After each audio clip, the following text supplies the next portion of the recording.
its businesses would immediately double in size, and it would become exceptionally militarily protected. In a press conference on January 7, 2025, Trump ruled out the use of military force to annex Canada, instead advocating for economic force to pressure Canada into joining. He argued that merging would enhance national security and reduce U.S. expenses on border protection. Trump then posted an image on Truth Social with the U.S. flag emblazoned across the territories of the U.S. and Canada, with the caption referencing the national anthem of Canada. On February 1, 2025, President Trump announced 25% tariffs on all Canadian goods, set to take effect on February 4, 2025. This decision was met with anger by Canadian officials. The following day, on February 2, taking to Truth Social, Trump reaffirmed his desire to annex Canada in a statement saying that Canada should become the cherished 51st state, promising no tariffs and guaranteeing their military security if they do. In response to the United States' imposition of tariffs on Canadian goods, Canada has formulated a comprehensive retaliation strategy to protect its economic interests and uphold national sovereignty. Initially, Canada announced a 25% tariff on $155 billion worth of U.S. imports, with $30 billion of these tariffs. However, following discussions between Prime Minister Justin Trudeau and President Donald Trump, both nations agreed to a 30-day pause on the enforcement of these tariffs. Despite this temporary reprieve, Canada remains prepared to implement its retaliatory measures if the U.S. tariffs proceed after the 30-day pause.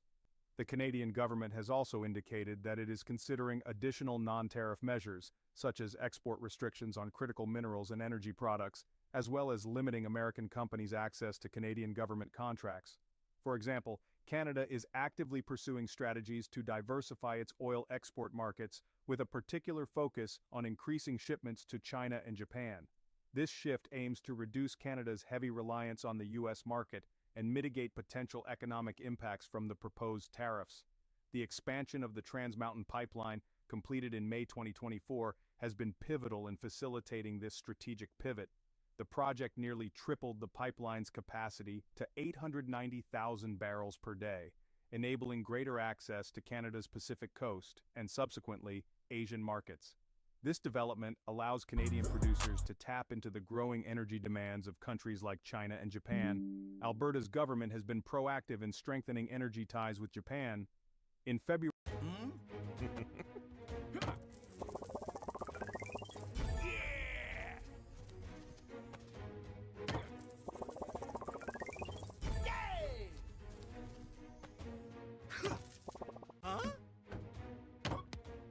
February 2025, Alberta's Environment Minister, Rebecca Schultz, visited Tokyo to discuss potential liquefied natural gas deals. Meetings with Japanese officials and representatives from companies such as JERA and JOGMEC focused on promoting Canadian LNG as a reliable energy source. Advantages highlighted included shorter shipping times and lower geopolitical risks compared to other suppliers. The expanded TMX pipeline has already facilitated shipments to various Asian markets. In September 2024, major refiners in Japan and South Korea, including ENEOS and GS Caltex, received Canadian crude oil deliveries. These shipments represent a significant shift for Canada, which has historically been heavily dependent on the U.S. market for its oil exports. Ontario Premier Doug Ford has indicated that the province may restrict electricity exports to neighboring U.S. states, including Minnesota, Michigan, and New York, if the U.S. proceeds with the proposed tariffs. This move could significantly impact approximately 1.5 million American consumers who depend on this power supply. In addition to the previously discussed measures, Canada is exploring several other strategies to counteract the U.S. tariffs and reduce its economic dependence on the United States. Canada is actively seeking to enhance trade relationships with European and Asian markets. By leveraging agreements such as the Comprehensive Economic and Trade Agreement with the European Union and the Comprehensive and Progressive Agreement for Trans-Pacific Partnership, Canada aims to open new avenues for its exports, thereby reducing reliance on the U.S. market. In response to the tariffs, there has been a surge in nationalistic sentiment among Canadians, leading to grassroots movements encouraging consumers to purchase domestic products. This shift not only supports local businesses, but also mitigates the impact of reduced trade with the U.S. Prime Minister Justin Trudeau has highlighted the need to address inter-provincial trade barriers within Canada. By streamlining regulations and reducing obstacles between provinces, Canada can bolster its internal market, making the economy more resilient to external trade disruptions. By implementing these strategies, Canada seeks to safeguard its economic interests, assert its sovereignty, and reduce vulnerability to external economic pressures. The situation remains dynamic, with Canadian leaders continuously assessing and adapting their approaches in response to evolving circumstances. Canada Internal Preparation. In a recent closed-door meeting with business and labor leaders in Toronto, Canadian Prime Minister Justin Trudeau expressed concerns about U.S. President Donald Trump's intentions toward Canada. He suggested that Trump's remarks about annexing Canada, previously considered in jest, might be serious and linked to Canada's abundant natural resources.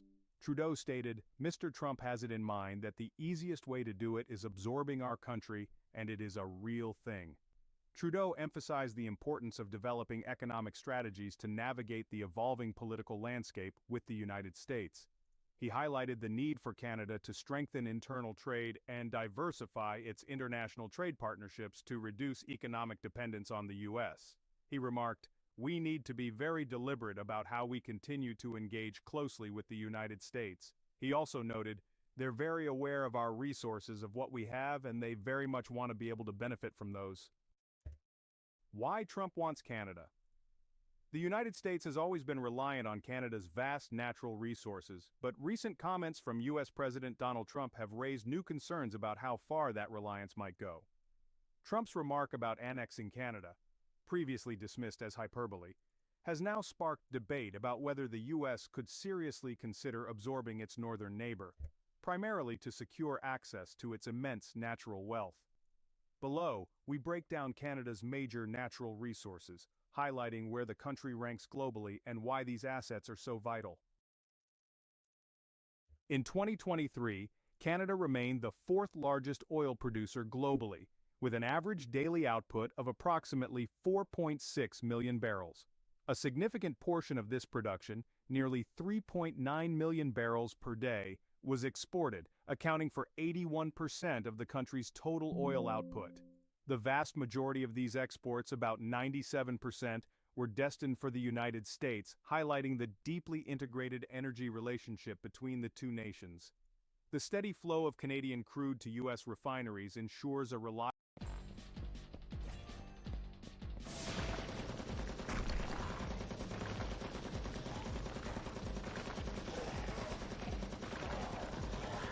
supply, reinforcing economic ties and mutual energy security.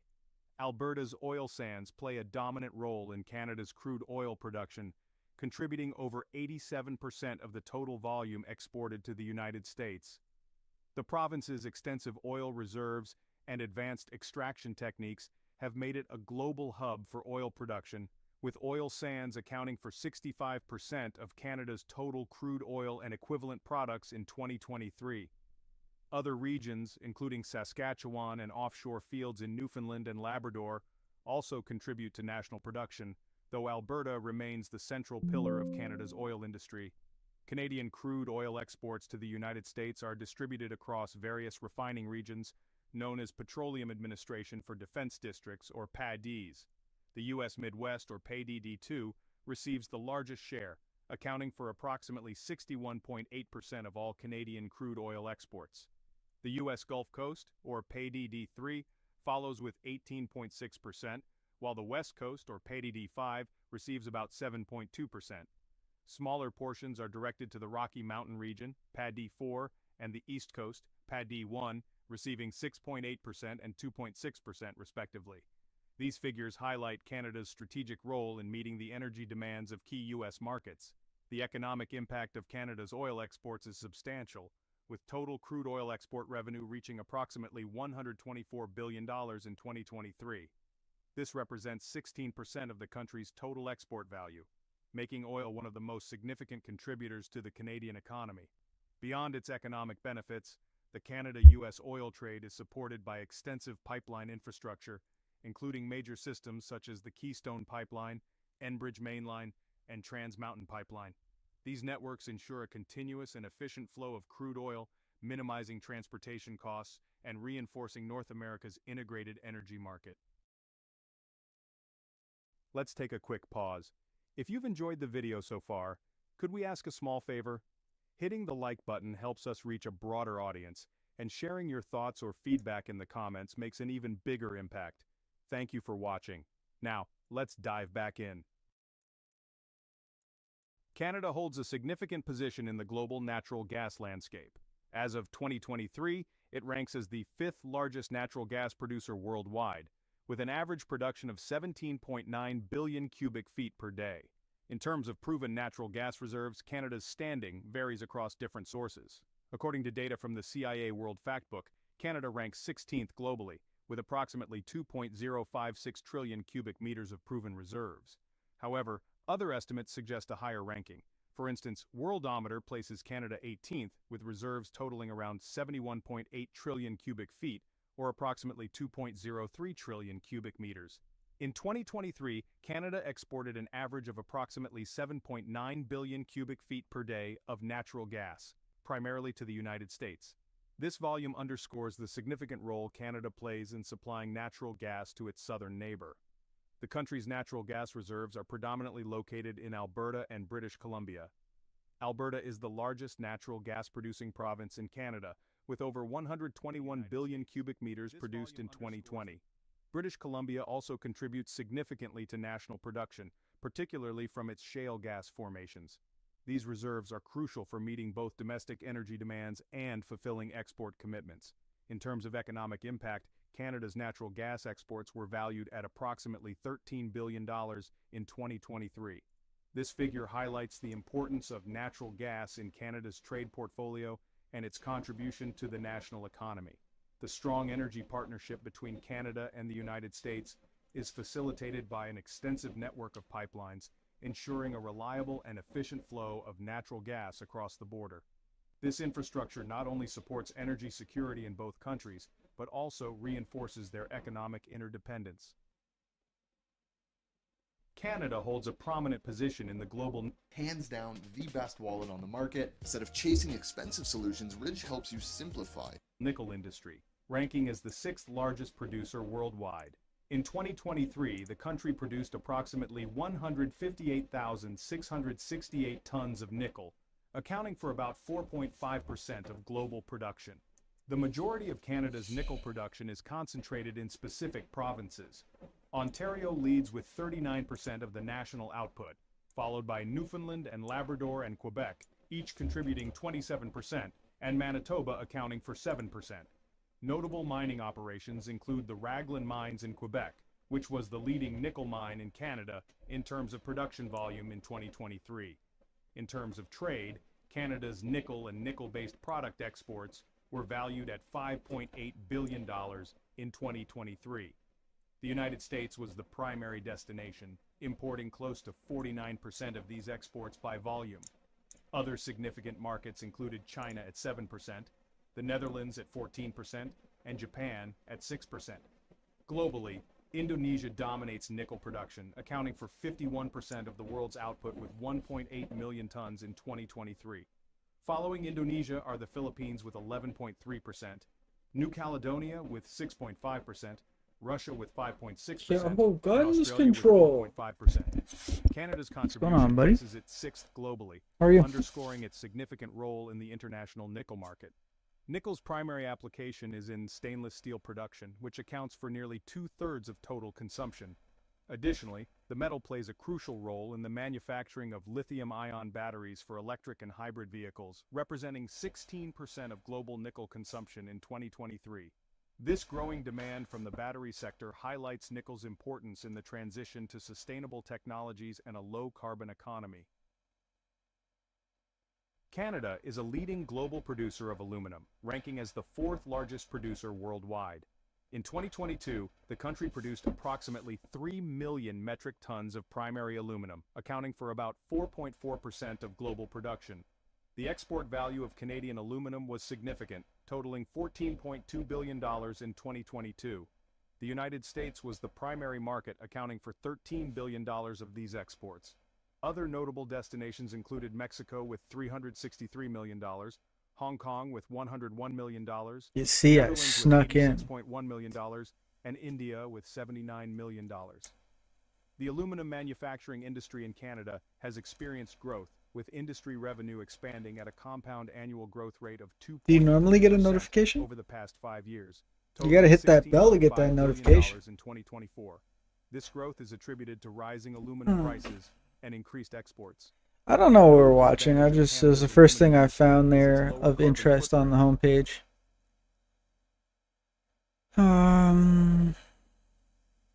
Roadcraft. Ooh. Let me guess. First claim with us? Yep. Here.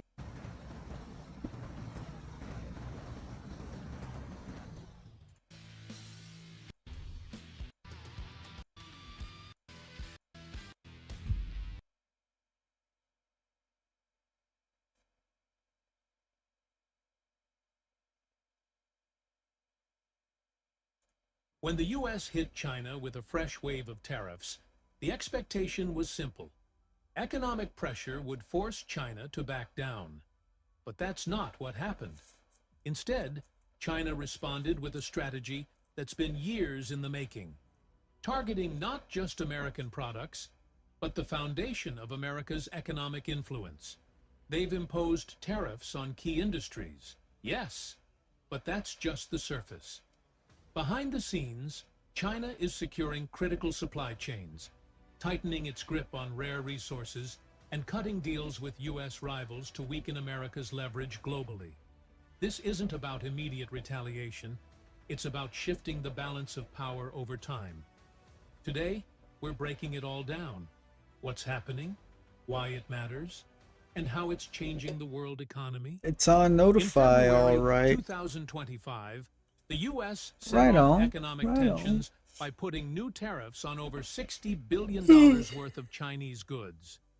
This wasn't a sudden decision. It was Just part looking of at Trump's something to eat ongoing real push quick. to bring back American manufacturing.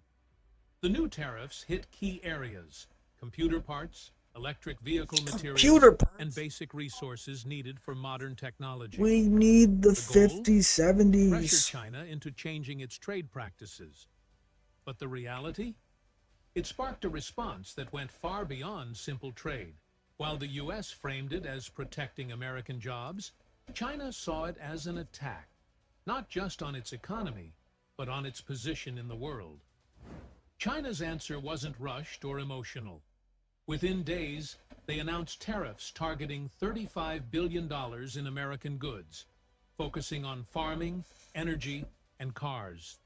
But it's not just about what they targeted, it's about where. China focused on industries tied to important political regions in the U.S. Soybeans from the Midwest, oil from Texas. This wasn't just about hurting the economy. It was about creating pressure from inside the U.S., knowing that affected businesses would push back against these policies. But that's just one part. Beyond tariffs, China made new trade deals with countries like Brazil, Russia, and even Mexico, finding new suppliers to reduce their need for American goods. While the U.S. was focused on applying pressure, China was quietly building a new strategy.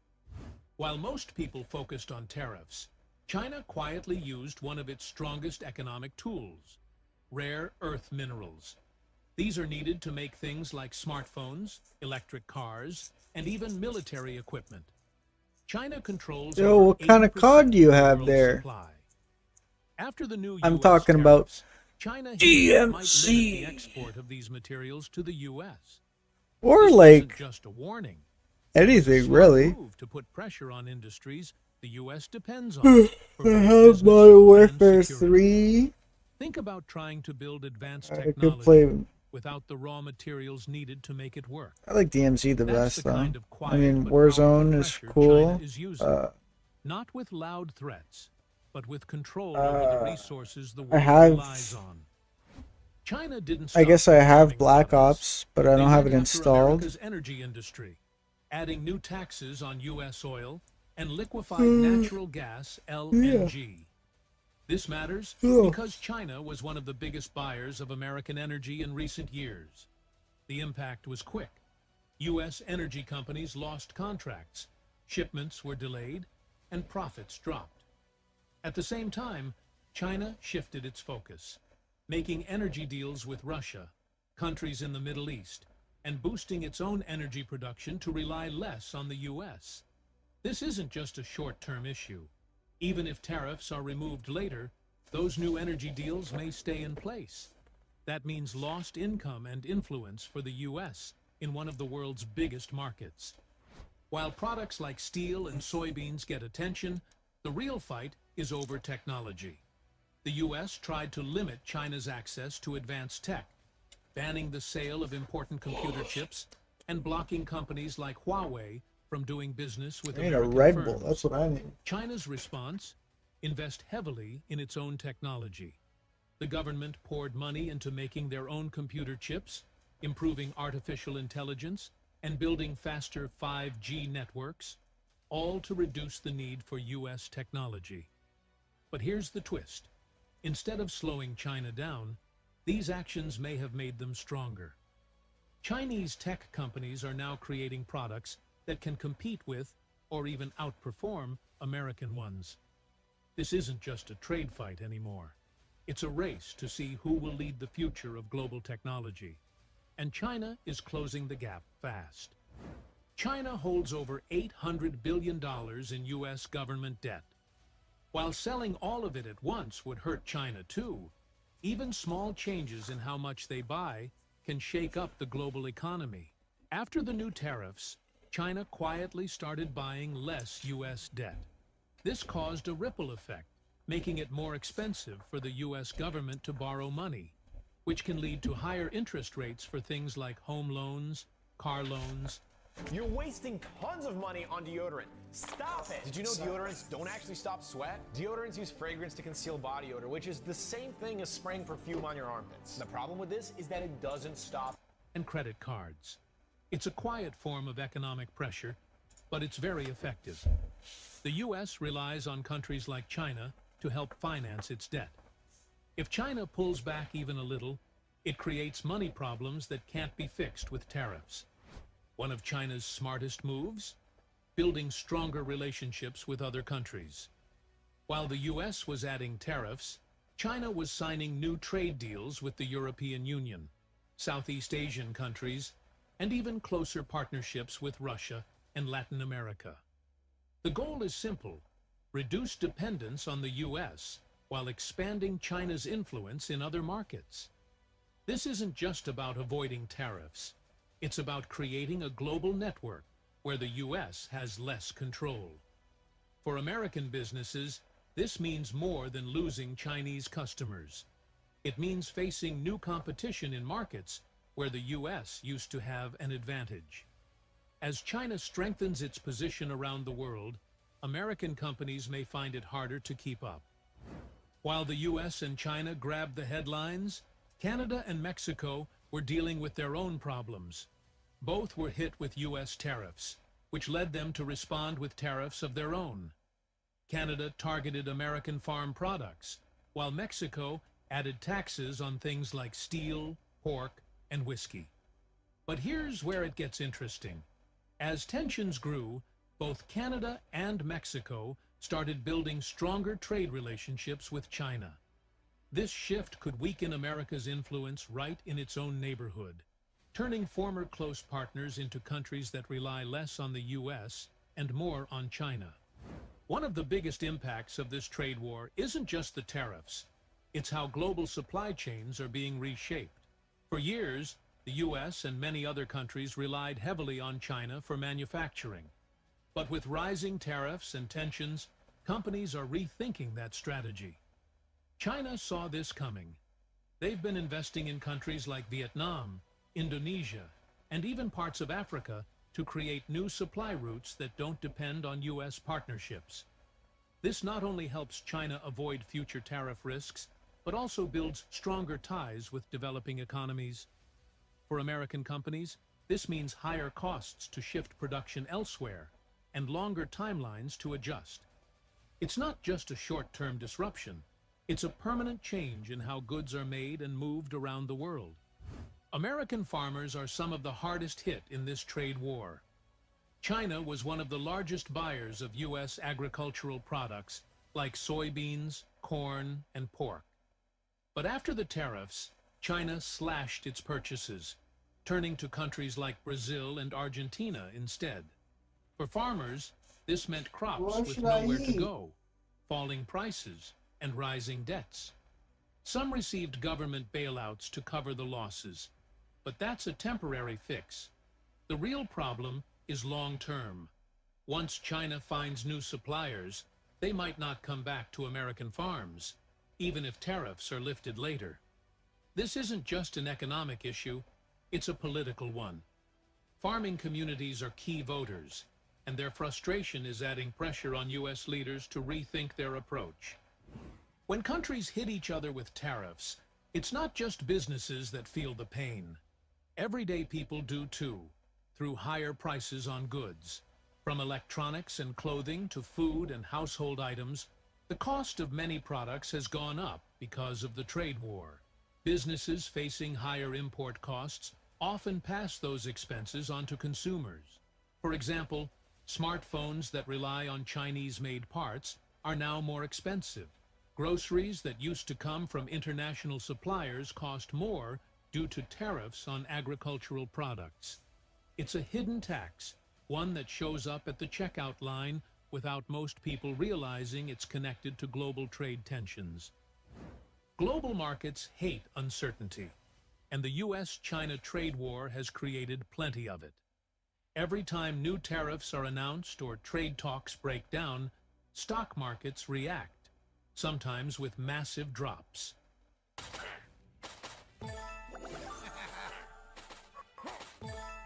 Only sometimes. Not all the time.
You can trust China coming out with awesome futuristic innovations, but this time it's dominating even the wheels department.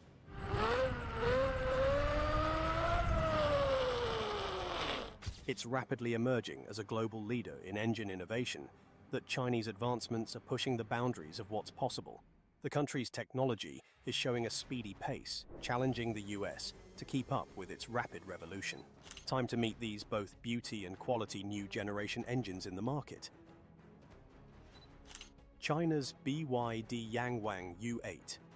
Meet the Yangwang U8, the Chinese all-electric super SUV. The BYD Yangwang U8 from China is making headlines as the world's first floating SUV.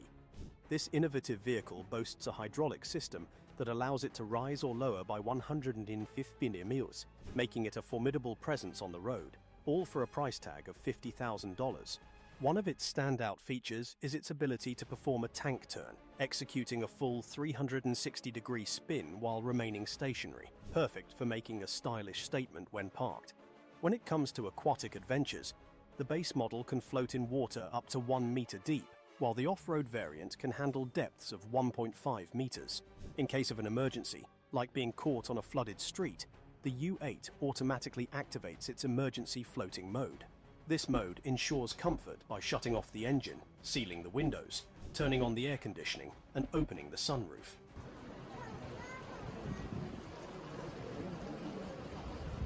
It can stay buoyant for up to 30 minutes and move at a speed of 3 km/h, making it a practical option for escaping tricky situations, though it's not designed for leisurely lake outings. It's important to note that this floating capability is strictly for emergencies, and using it for fun is discouraged. After engaging the floating mode, the vehicle will need a service check once the suspension is retracted.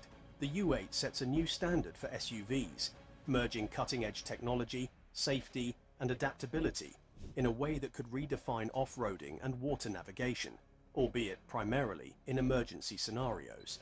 US SkyTrain in China.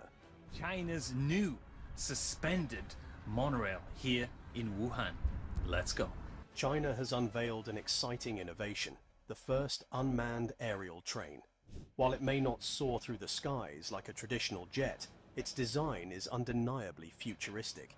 This SkyTrain operates on a monorail that spans an impressive 10.5 kilometers. Traveling at a speed of 60 kilometers per hour, it can accommodate up to 200 passengers at a time, essentially performing the same function as a conventional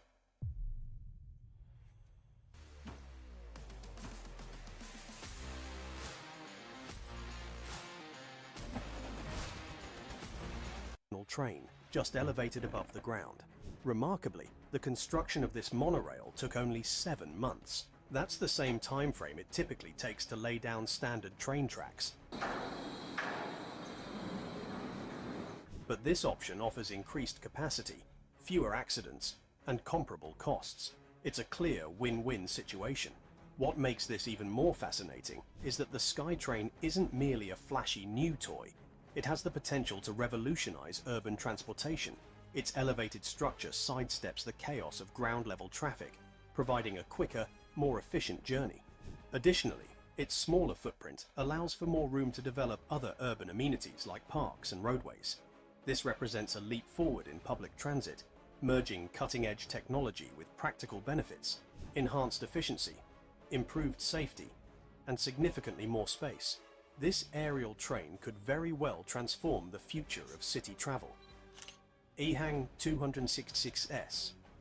A significant breakthrough in the realm of unmanned aerial vehicles, UAVs, for passenger transport is the EHang 266S, created by the Chinese firm EHang. This innovative drone taxi offers a fresh solution to urban mobility challenges. Designed for short to medium distance flights, the EHang 266S features 8 pairs of electric rotors and can carry 2 passengers. Its eco-friendly and quiet operation makes it particularly suitable for city environments.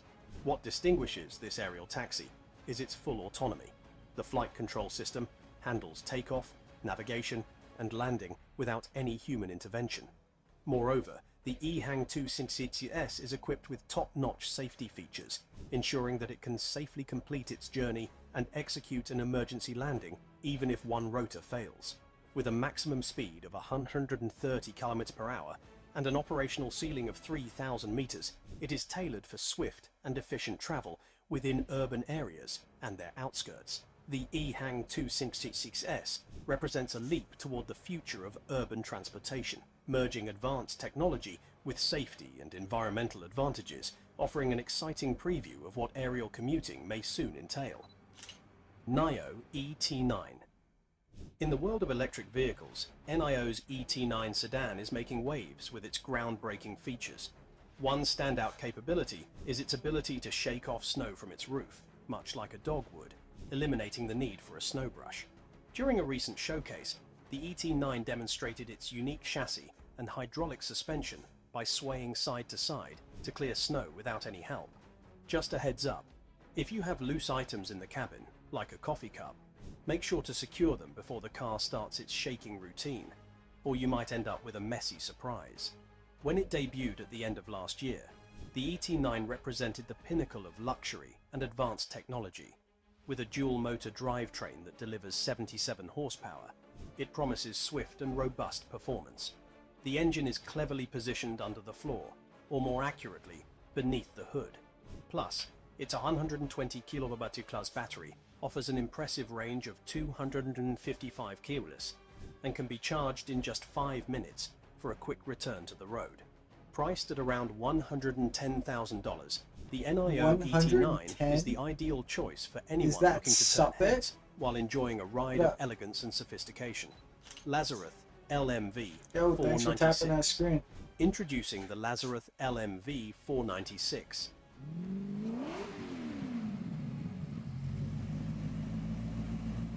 The pioneering. One of the coolest Sup things it. about Do you know what I'm these looking is at? the environments and how real they feel. For example, if you go to Lumina Square, you can see the stores, people crossing the road, and they even stop crossing the road when the cars have to go by. It's very realistic. The latest region in ZZZ is Blazewood, and the music here really suits the atmosphere. Oh, and you can see the Holler from here as well. Taco Also, you can Bell. now switch between the proxies or an agent of your choice. If you switch to an agent and then talk to an NPC, you will be reverted back to the proxy. You can now take a selfie with the Hollow as well. There's also a lift in Blazewood, which has a bang booth called Liverpool, which takes us up and down. It's really cute. To experience the new region of Blazewood, download Zenlit Zone Zero now.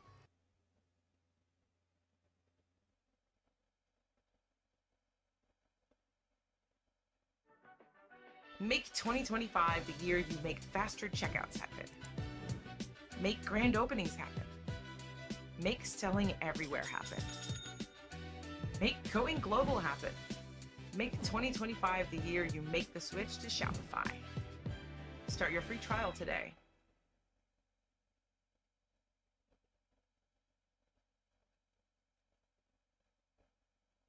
Electric motorbike that transforms into a flying machine, and it's every bit as innovative as it sounds. Designed by French engineer Ludovic Lazareth, this remarkable vehicle merges the exhilaration of high-speed road riding with the thrill of soaring through the air. On the ground, the LMV 496 operates as a robust electric motorcycle, boasting a range of approximately 60 miles for a swift and smooth journey. But the real magic happens when you activate a switch. 4 jet engines nestled in the wheel hubs tilt downward, propelling the bike into the skies. These kerosene-powered jet turbines unleash an astonishing 1,300 horsepower, enabling the LMV 496 to achieve short flights lasting up to 10 minutes. It's the ultimate fusion of motorcycle and jet technology, ready to elevate your adventures. This innovative design reimagines personal transportation, seamlessly blending the functionality of a motorcycle with the advanced capabilities of vertical takeoff and landing, VTOL. As a limited edition marvel, the Lazarus LMV 496 comes with a price tag of around $500,000, a testament to its groundbreaking engineering and design. If you've ever envisioned transitioning from the road to the air, the LMV 496 offers a glimpse into the future of travel, where the possibilities for adventure are limitless. Get ready. This is one unforgettable journey. GAC presents Gove.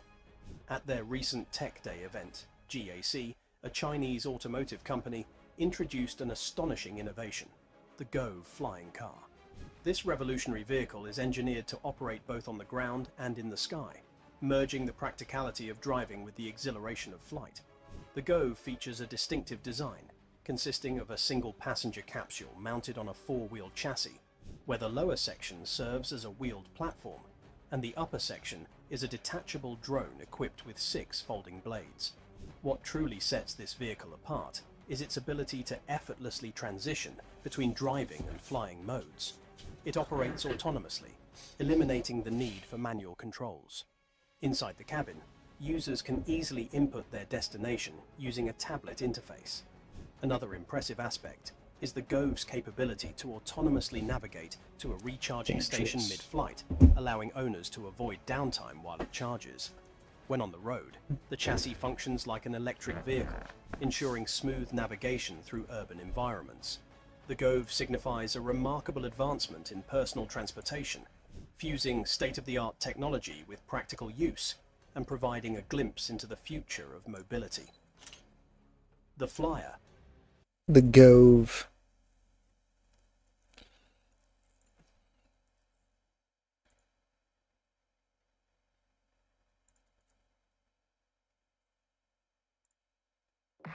The big bowl is here, so No Frills has great prices on all your favorite bowl foods. M&M's, Crispers. When I tried playing for the other team recently, I found a lot of iPhone features that I loved, But I ultimately decided to go back to Android, enraging 87% of US teenagers in the process. Oh, they said, of course you have problems with the iPhone. It's the switching that's the issue, not the phone. And if you asked an iPhone user to switch to Android, they'd have even more issues.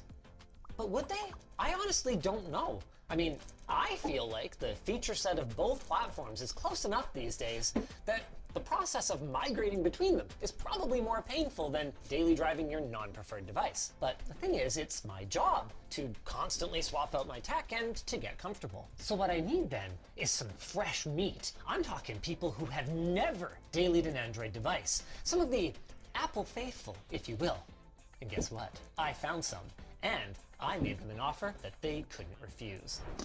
I offer your choice of any flagship Android phone. I receive your iPhone for 1 whole month, just like what I did. Also, don't tell them this, but there will be a little bonus offer if they make it through the whole month. What phone will they pick? And will they stick to Android after their trial marriage? Or will they go home with their original partner? I know who I'm going home with. Our sponsor. Oh, it's Dbrand. Dbrand is forcing me to tell you about the zero yellowing clear case, the Ghost 2.0. It is guaranteed to never turn yellow, and they boast best-in-class scratch resistance as well. Pick one up at IamVeryShort.com.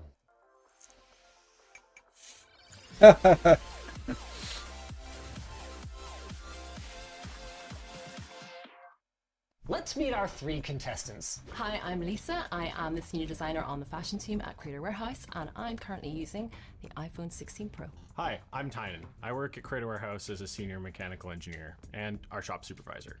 And I'm running an iPhone 14 Pro. Hi, my name's Andy. I'm the production supervisor on the shooter side. So I use, not this one, iPhone 16 Pro. Surprisingly, these were not the only iPhone monogamists in our office. But we chose these 3 for 2 reasons. One is that all of them are using a relatively modern iPhone. I mean, it wouldn't be fair for someone to come from a 7-year-old iPhone and compare that to a modern Android, would it?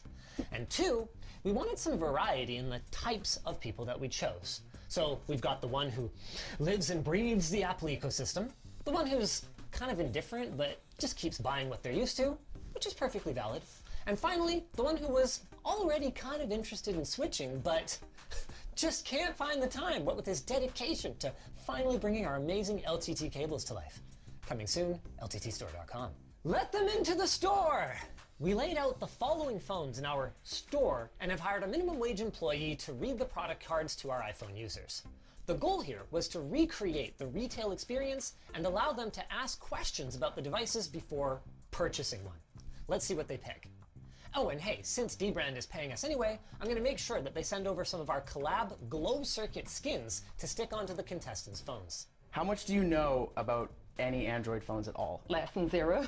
I know a bit, but not a ton. I debated switching to an ROG a while ago after I got one at the Christmas party, and then decided not to. They're a Yeah, what up, Blitzer? Similar to iOS. They've been used on phones. The most common phones people think of when they think of Android are Google and Samsung. So we're actually going to start there, and then we'll work into some more niche ones.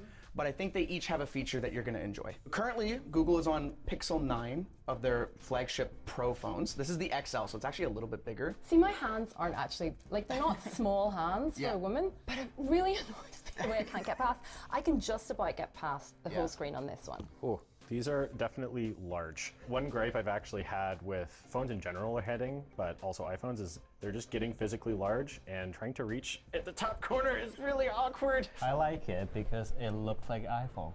It looks like exactly like an iPhone. Got the rounded Path corner of Exile and, 2. Slightly better, like whole PoE2. I overall like the look. So this will be your Heck kind of yeah. Android interface. This is going to be as like stock as people. Dude, you would gonna call stream? Android. Okay. A lot of other phones do come with some skins or some variations and animations. Yeah. A lot of people like to compare this as the baseline. It's going to be different than an iPhone, different what you're used to. There's going to be some things that are similar in terms of your just quick access notifications, if you want to go to your apps or whatever. But you can obviously customize. That's definitely one of the features why people love Androids, is they can change what they want. They're not necessarily locked down to iPhone way. I mean, so far out of I'll these two, I watch. think I'd lean more towards this. Really? Yeah, the extra screen size is interesting. Cool. Do you know what you do with it?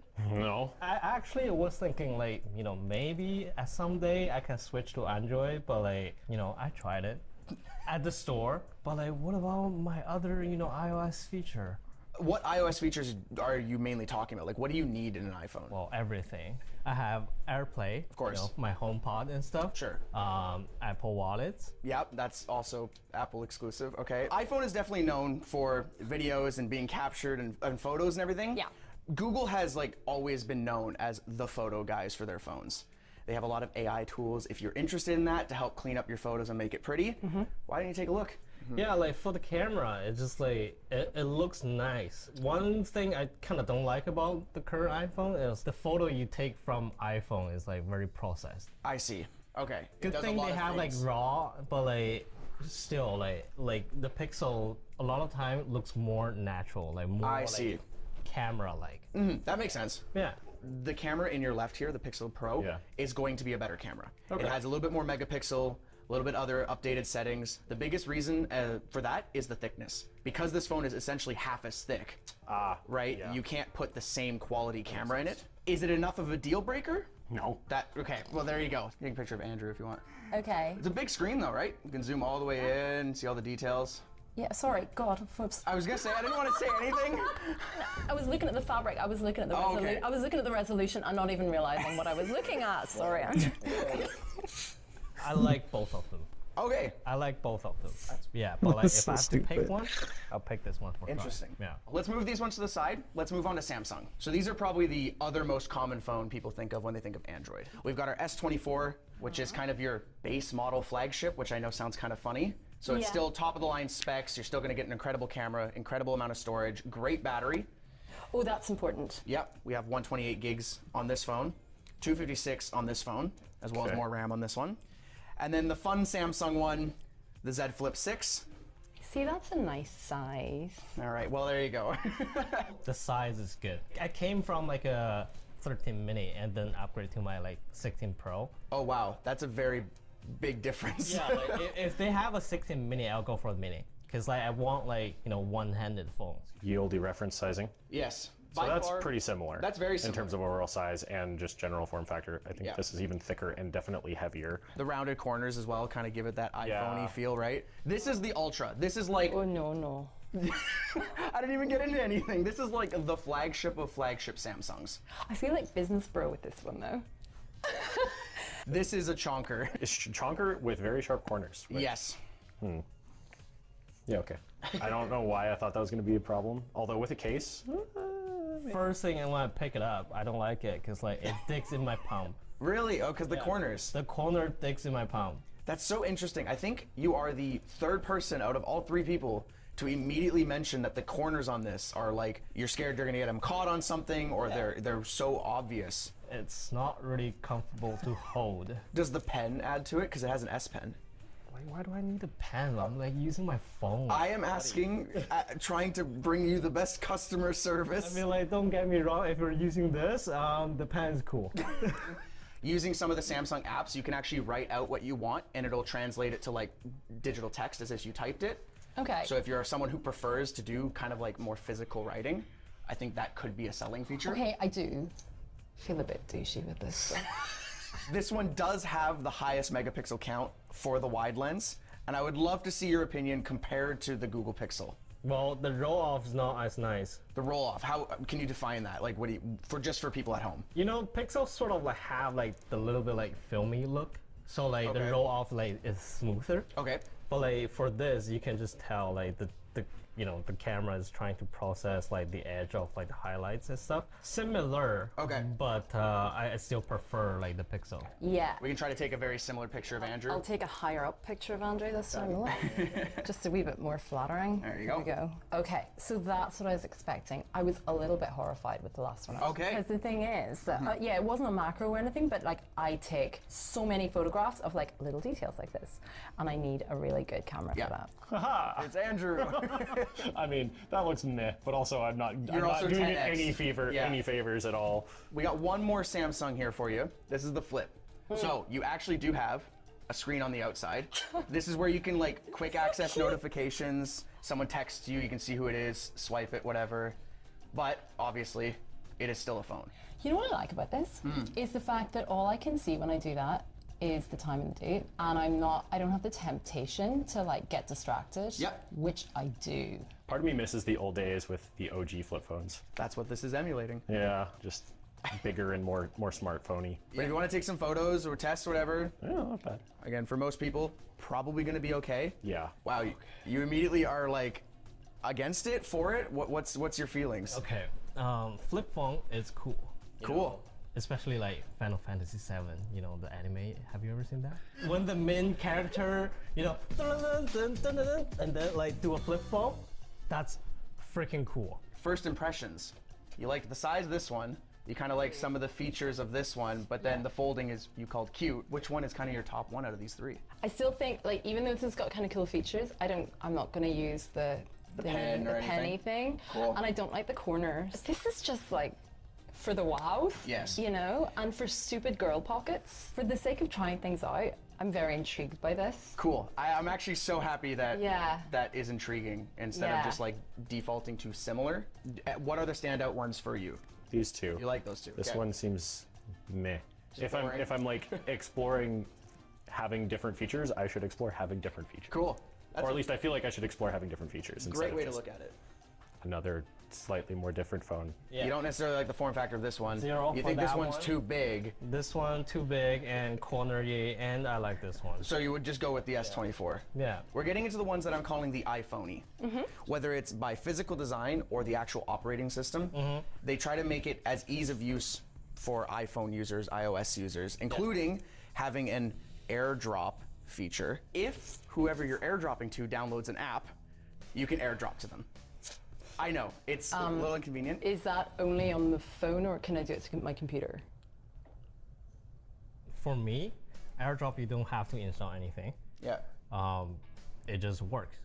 Like, you know, I hate to say that, but like, it just works. That has been the biggest complaint by far, I think, when we've asked anyone who's willing to switch to an Android. Yeah. They're like, what about AirDrop? Okay, I still want you to check them out. Yeah. I still want to see what you Yeah. think of them. Yeah. So let's start with our Oppo X8 here. Linus did a short circuit on this one, and he was genuinely very shocked with how much this just felt like an iPhone. Yeah, like I can see why he said that. For even with this, like with the Bluetooth and everything. This one's really going to come down to the interface and just kind of how they feel for you, right? Because if you like iPhone, you might want to go towards these ones. But if you wanted to adventure away from iPhone, these might not be the choice you want to do. Yeah, these definitely feel very, very similar in pretty much every way. They're very similar operating systems. This one's a slight branch off of our Color OS. They both have Dynamic Island as well, which is very similar to iPhone, which is like the whole camera bump, and it'll show you your charge times or your camera record. I like the rounded corners. Around the corner, yeah. Both of them running incredible cameras. Actually, you can see they're basically the exact same. I believe they're both by Hasselblad. Oh yeah, okay. Well, that looks familiar. Yes. Because that's like the same. They caught my eye with the Hasselblad like logo. Oh, really? Yeah. Why is that significant? First, they're well known. Okay. Especially like if you're like a camera nerd type of thing, like me. When I see Hasselblad, I know like the color is not gonna be like suck. That's good. Okay. Yeah. Well, let's take a look then. Let's take a photo. All right. Yeah, it's about the same as Samsung. As Samsung. So Yeah. you would still then prefer the Pixels camera. I think Pixel camera might still be better. Okay. That's an interesting design choice. Why is photo button red? You would expect that to be video. Yeah. Right? Well, that's red, and then that's red. less Oh. red. Yeah, I mean, I feel like I'm using my own phone. I feel like if I'm going to go ahead and use an Android, I might as well use something that's like actually feels like an Android, because okay. it's gonna feel, I feel like it's gonna just feel like my phone without some of the features that I want. Got it. And that could lead to like frustration. And I think that would make me frustrated. We have 3 more phones to go through, and then we'll narrow down our top 3. Cool. These are kind of the curveballs we're throwing into the mix, because each one kind of is special in their own way. This is the Asus ROG Phone 8. It's a gaming phone. I don't know how much you... Jeez, this thing is massive. It's a chonker. If you pick this phone, it does come with all the accessories. And there is a attachment cooler if you would like to have it on the back. It honestly compromises a lot of features that I think you'd I like. can't even turn the thing on, so never mind. Oh, double USB-C, which That's makes a sense big for feature. Yeah, a lot of if people you're trying like to do something like that. Yeah, because it's a gaming yeah, phone, right? It's a gaming phone. You wanna, game when you're charging and stuff. Exactly. Don't do that. It's gonna hurt your battery. All right, I'm gonna create. Wow, that's a UI, all right. You're a gamer. So this is like they got their the icon got their own shape. They fully embraced that they're like a fully gaming embraced phone. That's ROG. It looks like ROG, and I in general like ROG stuff. You should open up the camera though. I mean, the icon for it doesn't inspire a lot of confidence. I mean, it seems fine. I think everything these days is gonna have a fine camera, pretty much no matter what you're doing, I would assume. Yeah, I think that's a fair statement. I think it's going to be enough for you to get by, but I would not rely on, like, if you had to send a client a nice photo, I would not use this phone personally. Yeah. The uniformity is not as nice as iPhone. The next phone is the Nothing Phone 2A. I want you to pick it up and use it and tell me if something is different about it. Do I have to put everything on this? Yes, it is very, okay. I mean, the reason why is it is a $400 phone. It is dirt cheap. It is a different phone. It is a very different phone. Yeah. It also has a lot of like iPhone fit and feel to it too, other than, until you turn it on, then not so much. If you decide to commit to it, we're gonna give you the full nothing treatment. If you want to embrace the Android ecosystem, you can have the Buds and an Android watch. These are all from nothing, and these all still come out less than any one of these phones. Honestly, this does not feel like a $400 phone. Really? To me, like just like design-wise. Would you say it feels like more? It feels more premium than like a $400 phone. Okay, cool. I think like good job, nothing. Still has a 6,000 milliamp hour battery, right? That's my gripe about iPhone. Too small of batteries? Too small of battery. We enlarged the battery size this year, and it's gonna be the greatest iPhone ever made. Of course, like if you're bringing a new iPhone, it's supposed to be the best one. Do you like the OS interface? Because it is very different. I like it, but like I'm worried that like in a couple of days I'd be like pretty over it. It has lights on the back. Oh yeah, right. I don't remember how to turn them on. I think like ringtone. See, I'm like trying to pull down and then search. That's like my iPhone like muscle memory. See, that's gonna be my biggest trouble of like finding where all the things are. Wow. That's actually a good point you bring that up. We're offering a 1 week and a 2 week check-in warranty. So after 1 week, you can come to me with all of your issues that you're having. Okay. I will do my best to solve them. Okay. And then after 2 weeks, one more time, I'll do my best to solve them. But then for the last 2 weeks, you're gonna be on your own. This is just to try to recreate you buying a new phone. My contacts didn't sync. What happened? I'm gonna help you with that to make your transition as smooth as possible. Genius bar. Oh yeah, okay, there you go. That's cool. Wow, it's definitely cool. It's a like, talking feature, you know, like. It's a cool feature, but like I don't know, like probably most of the time my phone stays in my pocket, so I can't see it. You know what this could be useful? Like if you're taking photo of your kid. Oh, you just play something funny because they'll probably look at it? Yeah, they'll probably look at it and it's like right by the lens. That's an interesting thought. I didn't even think about that. We should take a look at the camera. Wow. That's a great sound. That was a noise. Yeah, the camera looks like fine for like $400. Where would you rank it amongst the other ones? Would you say it's like on par with like the Asus ROG phone? Would you say it's the worst one we've looked at? I think like right now, just looking at this, it might be the worst one. I've been intrigued by nothing phones in the past. Not enough to really like explore it seriously, but I'm just curious. I kind of like the general idea.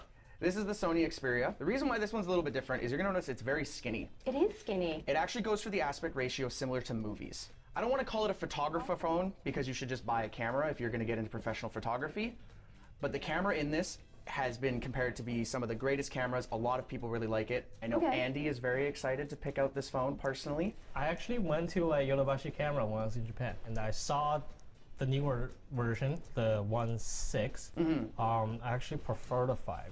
I think this is 21:9. Yep. The newer one is like 18:9 or something like that, so it's like wider. The reason why I like this more is like it's very one-handable. For a larger phone, I just can't like one-handed type. You should take the camera on this one because it's actually got a lot of optical zoom, not digital zoom. okay, So if that's zooming in or whatever is important to you, and you have a camera shutter button. So if you wanted to grab focus and then like actually take the photo. Oh, wow. Again, if that's something you want to do. Super cool feature. I would probably never use it. iPhone shutter button sucks. Really? This is the shutter button of iPhone. This is the shutter button of the Sony one. If I'm like taking a photo. Oh, it's actually not in the right spot. It's not in the right spot. It's a very stiff button. Got it. They call it not a button, but it's a button. If you're like pressing it down, often because the stiffness, I just shake the camera. I think the problem is this is like the overall clicky feeling is really similar to the power button. On the iPhone. On the iPhone. Got it. For the Sony one, it feels distinct. It feels like a shutter button to me. We're gonna move everything to the side. We're gonna bring all our phones back out, and we're gonna slowly narrow it down to your top 3. Sure. I feel like none of the like kind of wild cardy special ones were really cool. My thing. We'll remove them from our list then. I do like this one. Cool.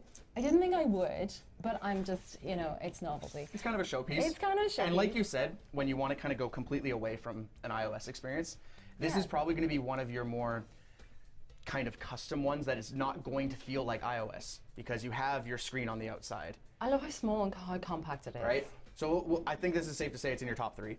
I think it is, Okay, yeah. we'll move it right to the side here then. Let's start with eliminating some. What are some that you just don't want? Let's just take those 2 away for now. All right. They are out. And those 2. Oh, okay. Let's just do some quick decisions. Quick. No, that's good. Okay. Sorry, RG. I don't game. That's gonna go. Nothing. Means nothing to you? It means something to me. Okay. Do you think if you were buying a phone that would change your opinion? Like, do you think nothing could be in this list? No. Okay. Okay, Samsung. I don't really need a too small of a tablet, too big of a phone. This. Wow, already. Okay. Yeah. Flip phone gone. I like flip phone, just not that form factor. I mean, I think given what I'm trying to do with the actual Switch, I'm also not inclined on either of these 2. Okay. It's the gimmicks or the gimmick because of other things. Okay, we're down to our last 6 here. Interesting choices so far. It's so fun to see this compared to everyone else. Already? Yes. I would love to know which one is definitely in your top 3. The Sony phone. Should have seen that one coming. All right, let's eliminate the rest except for 2 more. So that way we have our top 3. Oh, that's really tough. No, I wouldn't use it. Okay. I like the idea of it. I'm just not into the execution of it. It's totally fine. We'll move this one to the side then. So this one I was really interested in, but then whenever we took the photo, it was super low quality, and that's a deal breaker for me, even though I think it's a really cool phone, and no, it's a deal breaker. Okay, then how about we look at it on this phone, because this phone has a better camera. Yeah, I mean, this is quite good. These 2 feel very similar. This one's just smaller. The Pixel XL is definitely, a little bit bigger. People keep telling me that I should get a Pixel. Let's put that into the top 3. Cool. 3. I think if I'm going to get rid of one more, it'd probably be that one. Wow, okay. The Ultra Boy is gone. So we're down to our Google Flip, our Nothing phone, and then our Z Flip here. Can I say another phone that I want to keep? Sure. Which one do you want? This? The Fold. The Fold. Interesting. Because I always wanted to try Fold. Okay. And I wish iPhone has a Fold version. These were the 2 that are definitely, this was the most iPhone-y one. Yeah. And then this was the one you picked up and said felt the most iPhone-like. This one feels like it in a physical sense. So let's pick that one and put these guys away. We have our top 3. I need one more, Andy. One more is your final for your top 3. Sorry, I'm OnePlus and Oppo. Oh, they're gone. The iPhonies. Yeah, I'm like switching to Android. I want Android. Out of like these 4, this one makes the most sense. Like, if I'm like purchasing it. You're gonna do camera comparison. Okay. Hi, Andrew. Hi, Andrew. Yeah. Wow, okay, there you go. It was down to the camera is what it was. So our top 3, you have the Pixel 9 XL, and then obviously the Pixel Fold, and then the Sony phone. I now need you to organize them from favorite to least favorite. So you're gonna move the number 1 over here, number 2, and then your number 3. I think I'm gonna do this. So this one would be your first pick. If somehow this gets taken, this would be your second pick, and so forth. Yes, yes, yes. You're locking it in? Yes, let's lock it in. It's a tough decision, but which one's your favorite, or which one's your least favorite, if that helps make it easier? I feel like that one's going to end up being there. At 3, yeah. right? really The gonna real come down question to- between these two is, like, do I want a gigantic screen or do I want a small form factor phone? I don't think I need a small form factor phone. See, knowing you, I feel like you could benefit more from the more fold screen space. because you're going to be able to, whether it's opening up some sort of drawing to show a client on a show floor, whether it's you get something emailed to you that you're like, I want to look at really quick in detail. The screen resolution is great, 120 hertz still. It's an 8-inch screen. It's massive. I think that would be Tablet the in your best. pocket, essentially, which is pretty sick. I think if I was going to have to pick, it would probably be in this order. Cool. So, fold, the flip, and then the nothing phone. You're locking that in? Yeah. Cool. Yeah, I will. I want you to organize it by 1, 2, and 3, because if someone else had picked some of these phones, which they have probably, possibly, but let's just say someone had put this as their number 1. Yeah. So you put it as your number 1, and like this, you would get the Sony because they've already picked it. Yeah. So I'm gonna let you organize it how you want, and then we will find out once everyone's gone which your phone is. I think I actually this exact order made it for me. You're locking it in? Locking in. Cool. I'll see you in a bit. I predict that I'm going to have difficulty with losing the seamlessness between all of my Apple products because at the moment, that's something I use a lot. I predict that I'm going to swap over pretty quick. I've been kind of meaning to try to swap for a while, and the main thing was just doing the initial transition. After that, I think it's going to be pretty easy. I predict that I'm probably going to switch back because, you know, the amount of like Apple devices that I have at home, I really enjoy just, you know, that I can send my music to anywhere in my home, that kind of like feeling. I'm pretty sure Android can do that, but I'm just, you know, so used to the ecosystem at this point. Like it's been like 16, 17 years. When the 30 days is up, I will present them with a second trade offer. You receive the Android you picked, I receive your iPhone. Forever. Forever. Just like D-Brand's clear case. It will stay clear forever.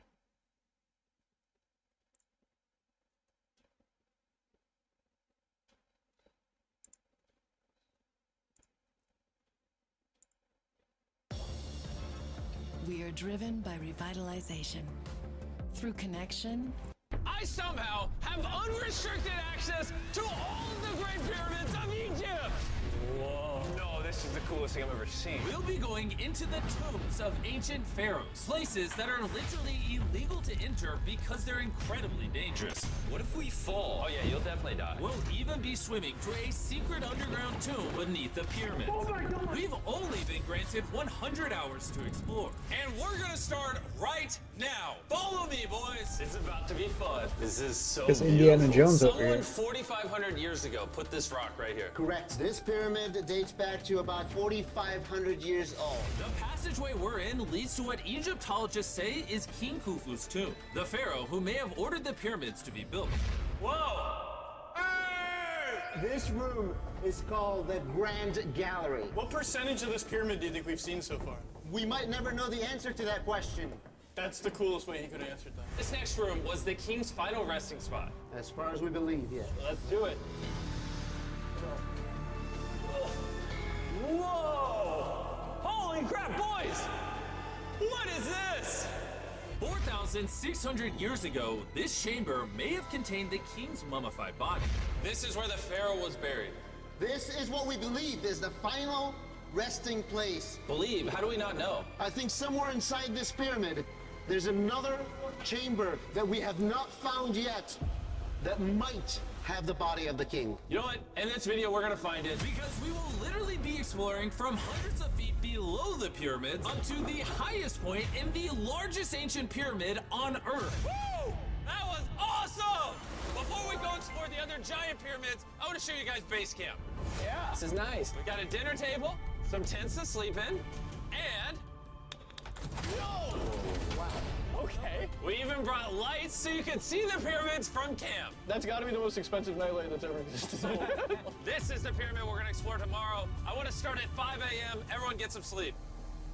These pyramids were so technologically advanced for their time that some credit them to a pre-Egyptian civilization, while some point to even crazier theories like aliens. But Egyptologists are sure that they were built by the first Egyptians as tombs for their kings. And by the end of this video, we're gonna find out which of these theories is true. All right, boys, I hope you're ready to explore the next pyramid on our list, the Pyramid of Khafra. What is special about this monstrosity? Well, this pyramid is how we learn how the casings of each pyramid look like. This is how they all looked like at some point. That was right after the aliens built them. No aliens. Rami led us nearly 100 feet below the Earth's surface, deep into Khafre's pyramid. This is a place where hardly anyone in the modern world has ever been. So to be honest, we had no idea what to expect going down here. The ancient Egyptians had cardboard. We believed that this was the burial chamber for King Khafra for the longest time. And now they're using it to store stuff. Well, they're restoring the pyramid, Jimmy. They gotta use tools. So that means there's a real burial chamber. Yes, Rami actually took us to the real resting place, thought to have once held the body of King Khafre. I see a big ceiling. Whoa. Dude, we're deep in this pyramid. Here we are. The final burial chamber of King Khafre. No, this is the coolest thing I've ever seen. What the heck, bro? What is this? Wait, Look at the date. the graffiti right there is the guy who discovered this tomb. He claims he discovered this tomb, yes. This is where the pharaoh was buried. This is the final resting place for King Khafre. Is it disrespectful to lay in there? I wouldn't worry about the disrespect so much as the curse. What does the curse do to you? Do you want to try? No. All right, let's get out of here before we get cursed. Oh my gosh, that pyramid is insane. The king's tomb didn't really answer many of our questions. However, the portal to the underworld deep beneath the pyramids could have everything we were looking for. This is the tomb of God Osiris, where very Oh few my gosh. humans have ever been. What are we doing? As you can imagine, the god of the underworld's tomb is pretty deep underground. Oh, heck no. It really just goes all the way down there. After you, Carl. Oh my gosh. Oh my gosh. Why is he walking down so nonchalant? This is the entrance, Carl. Yeah. To the god of the underworld. This is a tall ladder. It's actually really deep. Like, if you fall. Oh yeah, you'll definitely die. Yeah. This is getting pretty scary. I don't like this anymore. And if we weren't already scared enough, we then came across this. 3,000-year-old human. Oh my god. Why am I still holding this? Dude, is this a part of the skull? This is a skull, yeah. Oh my god. When we go down there, we will be so far underground that there's a chance we pass out due to a lack of oxygen. Correct. Chandler is heading to Osiris's resting place.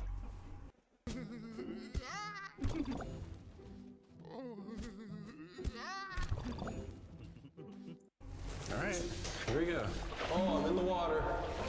Whoa.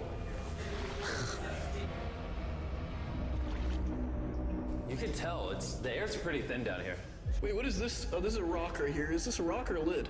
Right in the center of the room is the sarcophagus of God Osiris. Right here is supposedly the gateway to the underworld. Yeah. So, try to get in. To the underworld? Well, yeah. Screw it. Oh my god. This sarcophagus is allegedly the portal to the underworld, and virtually no humans have ever been here before. How deep Oh my god! Why am I here? Why am I YouTuber? What do we... Look all the way to that right corner up there. That's a shaft that goes to nobody knows where. Carl, get up in there. I could go up there? Jimmy, don't let him. I'm so scared, bro. Carl, that's not smart. Dude, I'm literally in a tunnel in ancient Egypt that nobody's ever been before. No one is crazy enough. Can you explain to us what's happening? I'm in a turn in the cave, and it's getting thinner. Dude, I'm literally, actively kind of stuck in this thing. Carl, you're making history. I got 1 inch of clearance, bro. It's been longer than the safe limit for oxygen. Let me get out. I'm ready. So before we literally all die and see the underworld for ourselves, There's no gracefully doing this, is there? we got out of there as quick as we could, because I wanted to live long enough to explore the never-before-seen shafts of the Great Pyramid of Giza, where literally less people in modern times have been than have gone to space. Who wants to ride a camel with me? Let's do it! Pet him! Pet him! He doesn't want it. Have you ever been bit by a camel? Yes. What? Yeah. Does it hurt? Yes. Oh. I told you. Another big day of exploring ahead. This is unbelievable. Taylor, you good? Oh, help! Pull it! I can't. Get me off this thing, bro. Dude, it looks so good. This is probably one of the coolest shots ever. Me just riding a camel by one of the Great Pyramids of Egypt. Bro, this is absolutely insane. And now the director of the entire Giza Plateau is joining us for the third pyramid on our list, the Pyramid of Menkaure. If you look at the bottom, you'll still see some of the granite from 4,600 years ago remaining. Here's an illustration of what they think it used to look like. Wow.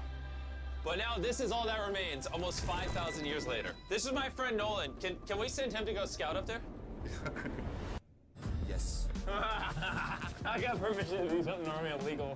Nolan, be careful. Can you just like start yelling at Nolan? He'll freak out. You don't really get many opportunities to climb a pyramid. I want to take it, bro. انزل انزل تحت انزل تحت انزل Down? Guys down. All right. Nolan, not a bit. You gotta come down. Come on. Yeah, I'm going down. انزل تحت يلا يلا. Hey, he's kidding. Keep going. He's kidding. That was a joke. Oh my God. You had me freaking out. Oh my God. I thought I was going to get arrested or something. Lead the way, sir. Let's do it. Whoa. Wait. Point the camera down there. Why is it so dark? We will switch the light off. Oh, okay. That would explain it. All right, lead the way. The initial descent of the pyramid took us down a shaft over 100 feet below the ground to the very first chamber in ancient Egyptian history to have decorative carving. What is this? A decoration of false doors. We didn't have any decoration inside any pyramid from the 4th dynasty except this one. So this was done 4,000 or 5,000 years ago. 4,600 years. Furthering our journey deeper into the pyramid, the next shaft brought us to Menkaure's Antechamber. Whoa, there's so much history in here. What's in that room? I can't tell you nothing there. Have you been up there? No. Then how do you know nothing's up there? Because I can see from here. Oh, yeah. You see? Oh. It's just a tunnel, nothing there. Okay, yeah, you can see. Yes.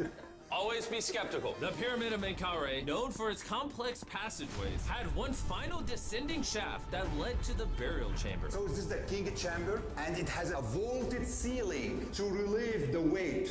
How did they know that 5,000 years ago? If you can build a pyramid, You can build anything. you can do anything. You can do anything. On our way out, I got to thinking, why is there 3 more pyramids outside next to this one? What are these 3 mini pyramids? Menkaure, he got 3 small pyramids for the queens, the wives. So Menkaure had 3 wives, and these are their tombs. Yes. Nolan, come over here. Nolan. Oh, God. If he can have 3 partners, you can at least find one. I mean, it's a work in progress. I did discover a mummy. She's not asking for money. She's always listening to you, never took too much. It's a good choice for you. You just offer me a mummy? Yes. The things we do to find you love.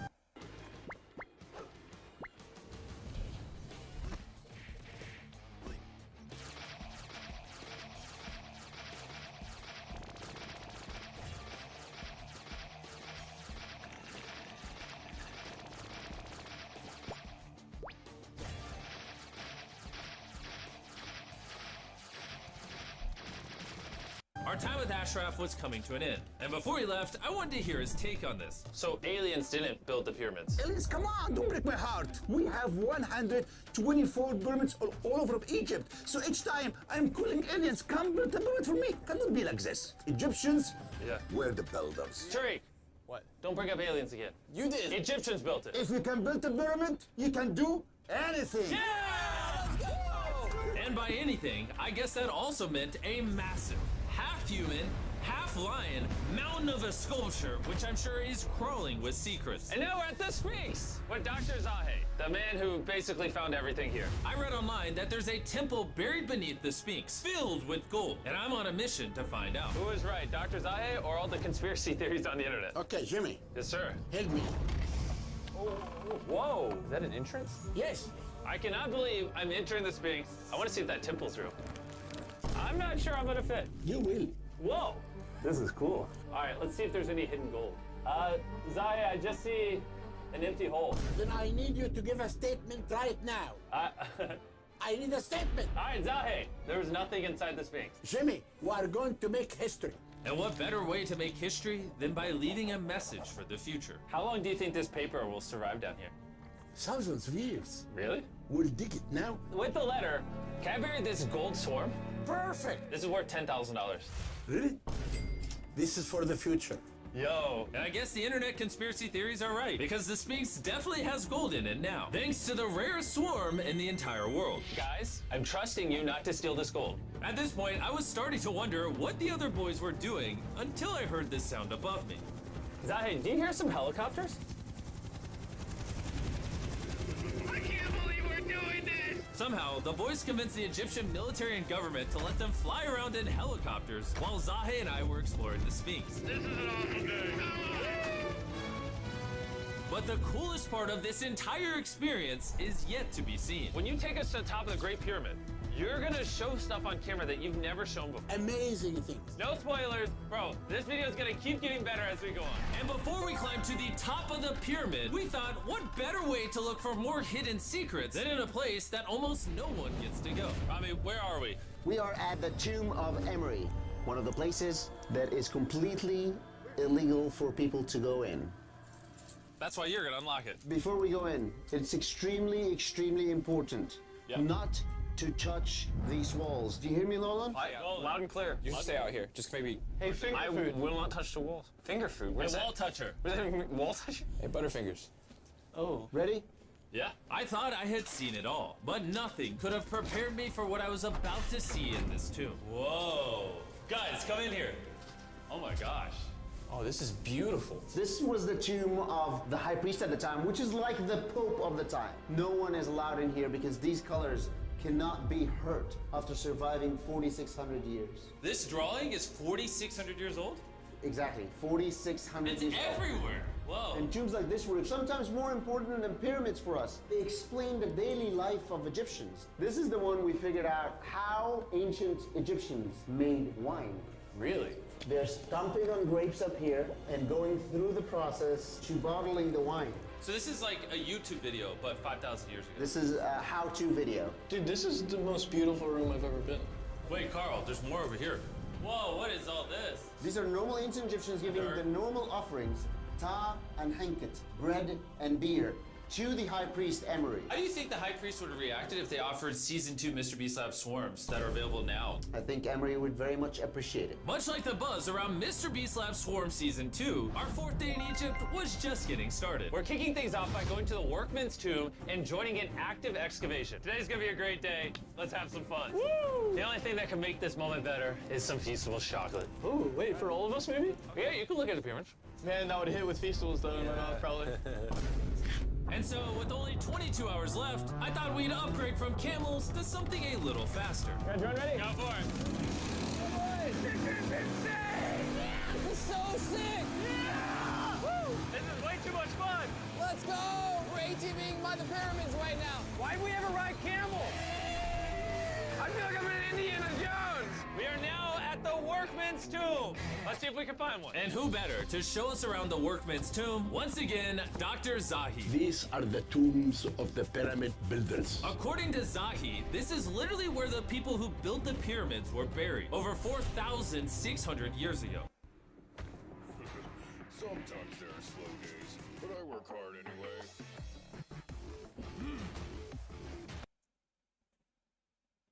In many other tombs, Jimmy, you see beautiful painting, but those people are poor.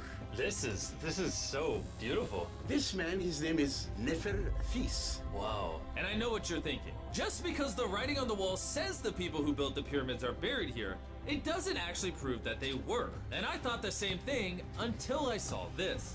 Wait. Is that what I think it is? Is that a skull? Zahi, I need to ask you something because they're gonna question this. You did not put the skull here. No.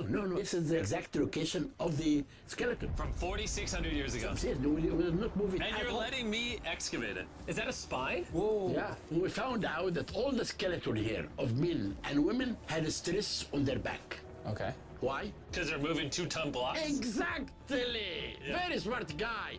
Those, nothing. Yeah? You'll not say anything. And this is why you keep saying that aliens didn't build the pyramids, because the workers' bodies are literally here. This might be the coolest thing I've ever done. Thank you for having me do this, Zahi. And tonight, we still have an insane adventure left. We will reveal many secrets for the first time to the world. He's not joking. We will literally be ascending to the highest point inside the Great Pyramid, where less than 50 people in modern history have been. This might be the best day ever. Perfect. But before we ascend ascend to the top of the Great Pyramid, we need to recharge our energy back at base camp. You know why I gathered all of you here? Ancient Egypt? More important, the season 1 of Swarms is almost over. Right here is every single swarm currently in existence, and this is the last time you'll ever see them. Are these not the coolest things on the planet? Robbie, do you have kids? Yes. Do you think they'll like some of these? I think they will obsess over them for the rest of time. Grab whichever ones you're missing from your collection, because once they're gone forever. Ooh, this is cool. You can find swarms at Walmart, Target, and Amazon in the US, and around the world in top toy retailers. The last batch of Season 1 swarms are flying off the shelf, so make sure you get them before they're gone forever. Do any of you have a hyperchrome? We only made 1,000 of them. Wait, what is this? No. Okay, well, Carl took it. And now, what you've all been waiting for, we're finally going to ascend to the top of the Great Pyramid. This is the part of the pyramid we're going to be climbing to. Wish us luck. And to make sure we explored this entire pyramid, our guide suggested that before we go to the highest point, we make a stop at the very lowest point, hundreds of feet deep below the pyramid. Why are we going down this 300-foot tunnel? Well, you asked for things that no one else does. Why didn't the pharaohs just build a nice staircase to the top? Because they wanted to protect their mummies and treasure. That's the whole point of a pyramid. Pyramids make me regret being 6'5". Yeah, dude, that was a stupid choice. Bro, look how deep that tunnel goes. I hate being tall. Please tell me we're halfway there. No, nowhere close. And he wasn't lying. This tunnel kept going for hundreds of feet, but after almost an hour struggling through these narrow passageways, My knees, ow. Jimmy, this feels like we're buried alive. we finally made it to the bottom.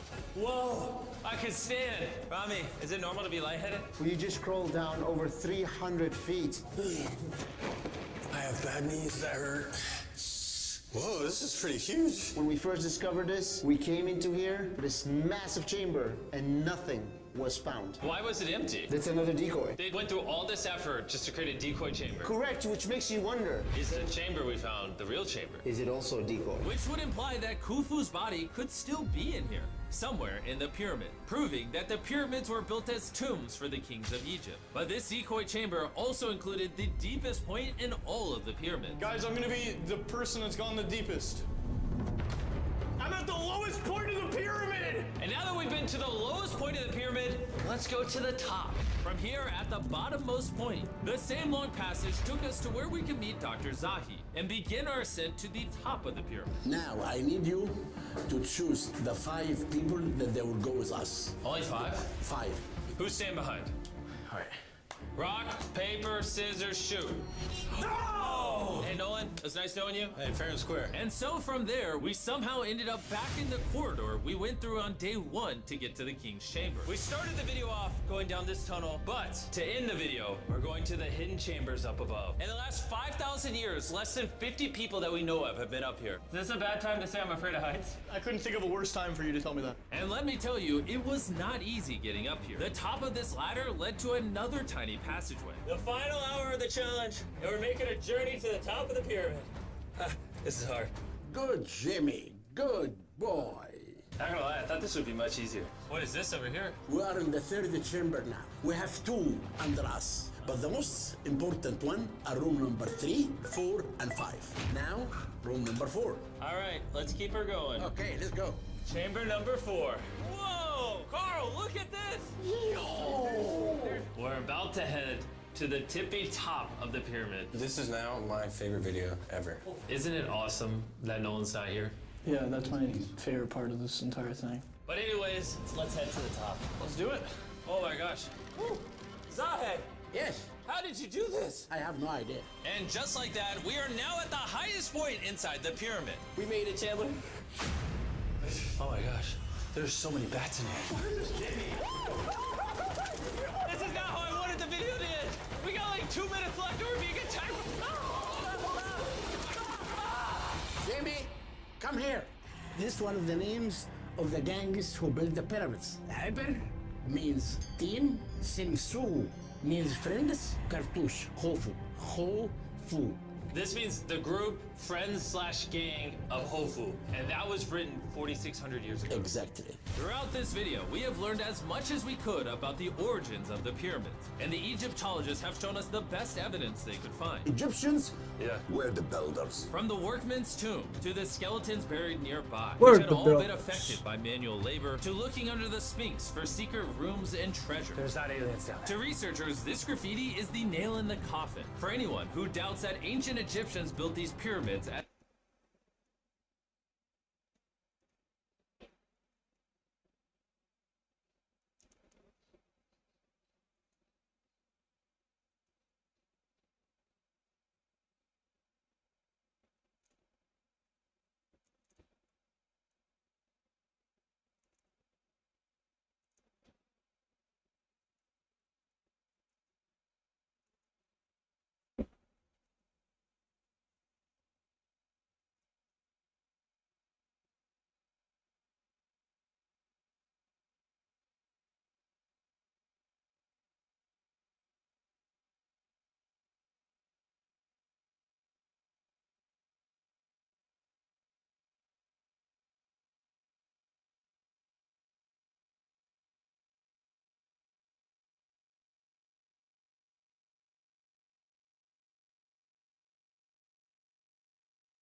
Let me show you how much the United States spends on its military.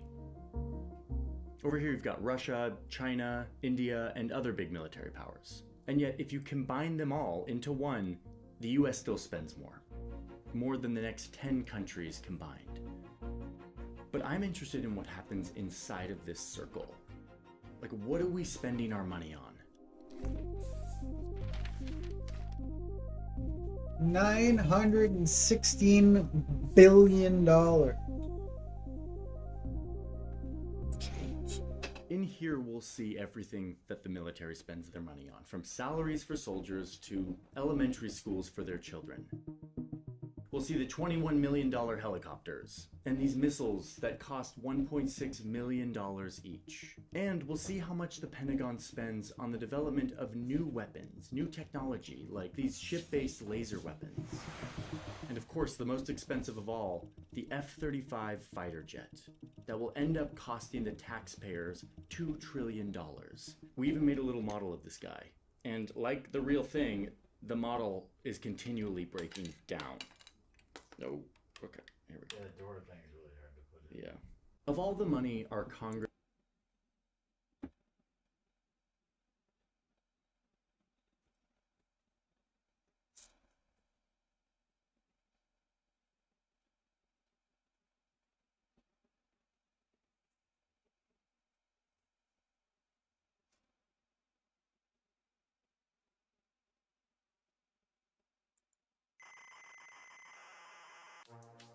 It's safe to say that those of us alive and above the mental capacity of an 8-year-old in the 90s, so not these guys, witnessed something special. Never again will people absolutely flock en masse and lose their absolute shit just to get hold of an operating system. I mean, can you imagine that happening with Windows 11? No, instead we just have millions of people rapidly declining the upgrade whenever Microsoft tries to force it upon us. Thank you to Squarespace for sponsoring. So why was Windows 95 such a big deal? Why was it the iPhone launch of its time? Well, to understand this, we first have to understand what came before, starting with DOS, 86 DOS.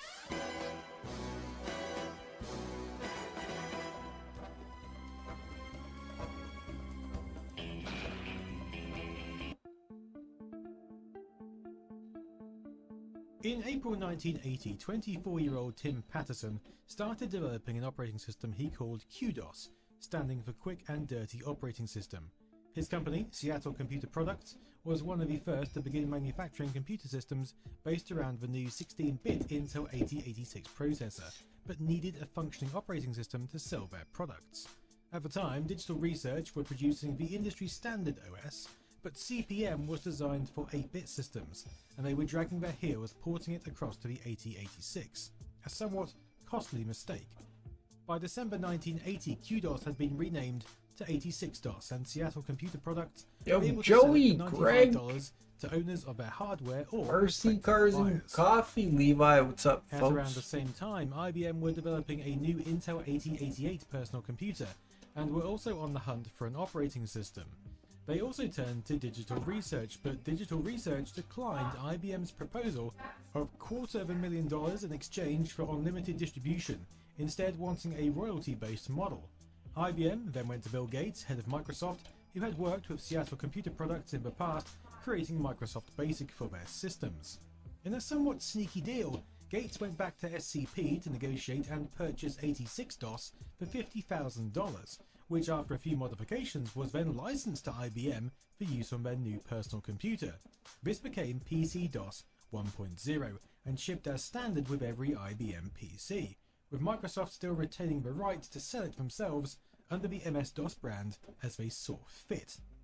Now, IBM's strategy of using off-the-shelf parts for their PC meant that the industry around their hardware grew rapidly, as did the uptake, which meant that those of us wanting or needing to use a computer would likely have to embrace this once called quick and dirty operating system.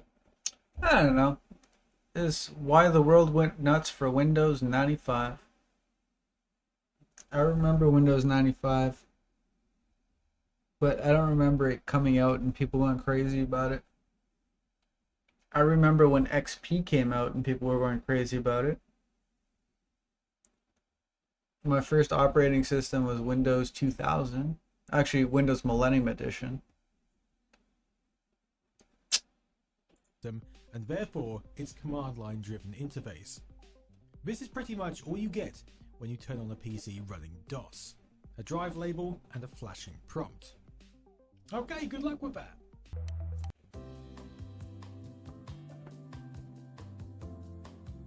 I had Windows From this point 2000 on, XP intuitiveness goes Windows out of the 2000 window. PC. It was up to you to learn and understand exactly how to navigate your system, how to start programs, how to configure your memory, how to edit files, how to copy files, how to change your system configuration, all using text-based commands.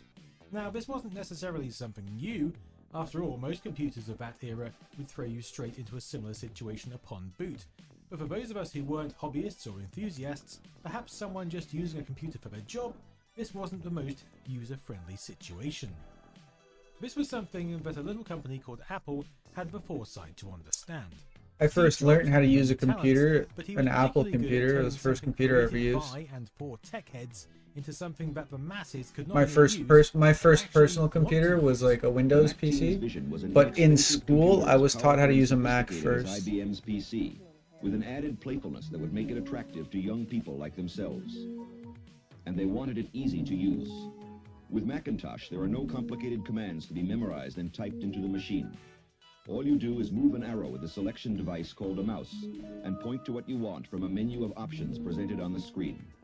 Now, this is an Apple Mac, first released in 1984 and described as revolutionary by the New York Times, and for good reason.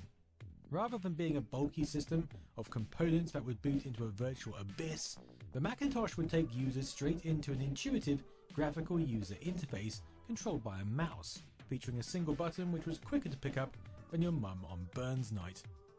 But this wasn't even the first machine with a GUI. It wasn't even the first Apple machine with a GUI. That machine was the Apple Lisa, launched in January 1983, with the graphical desktop idea actually nabbed from the Xerox Alto workstation that Jobs had seen during a 1979 visit to Xerox PARC. Regardless of its origin, the world of computing now had two distinct paths. One, the clunkier but popular IBM PC, the other, the smooth and finessed world of graphical user interfaces, spearheaded by Apple, but quickly followed by the likes of the Atari ST and the Amiga. Of course, the IBM PC wasn't going to be left in the literal dark. In fact, various developers had created GUIs to run on it, including Digital Research themselves, who launched their GEM desktop environment in February 1985. This allowed users to plug a mouse into their PC's serial port and navigate their files using the same point-and-click action that Mac users were already basking in. By this point, Microsoft had licensed their operating system to hundreds of other companies, and with hardware manufacturers creating clones of the IBM PC hardware, they had quickly overtaken IBM's PC-DOS as the de facto operating system, although they were both completely compatible. In April 1985, MS-DOS 3.0 was launched, which significantly improved on Hey, previous Garfield versions, has arrived with among my other things, taco supported smell. networks and higher density floppy disks. But Microsoft weren't blind to the world around them and had realized they needed to jump on the graphical user interface bandwagon as well, which they would do so with the launch of Microsoft Windows in November 1985, which was developed by a team led by Scott A. McGregor, the man behind Xerox PARC's original windowing system. How much do you think this advanced operating environment is worth? Wait just 1 minute before you answer. Watch as Windows integrates Lotus 123 with Miami Vice. Now we can take this Ferrari and paste it right into Windows Right. Now how much do you think Microsoft Windows is worth? Don't answer. Wait until you see Windows Right and Windows Paint, and then listen to what else you get at no extra charge. The MS-DOS executive, an appointment calendar, a card file, a notepad, a clock, a control panel, a terminal, a print spool, a RAM driver, and, can you believe it, Reversey! That's right, all these features in Reversey, all for just, how much did you guess? 500? 1,000? Even more? No, it's just $99! That's right! It's $99! It's an incredible value, but it's true! It's Windows from Microsoft! Order today! Now, Windows 1 is a far cry from what we have today. Windows couldn't be overlapped, and even compared to Mac OS, it looked like a toddler's fever dream. But for a lot of users, it changed how they interacted with their computer. Thanks to the inroads Microsoft had already made with the original equipment manufacturers and businesses alike, Windows could be distributed to more users and make more of an impact than other IBM PC-compatible GUIs had done so far. And despite that, it didn't sell tremendously well though. In December 1987, Windows 2 was released, allowing access to expanded memory and shortly after introducing a protected mode kernel, the ability to run MS-DOS programs in tandem under virtual 8086 mode, and the welcome addition of preemptive multitasking. However, it was Windows 3, released in 1990, where the software really began to shine. Up until this point, most programs were still written for DOS. Sure, Windows was a nice to have and it allowed you to keep everything organized and accessible and usable, but with computing power being somewhat limited, the additional overheads created by the graphical user interface meant that DOS programs were faster, used less memory, and just generally were more compatible, given that other users didn't always have a copy of Windows to open files with.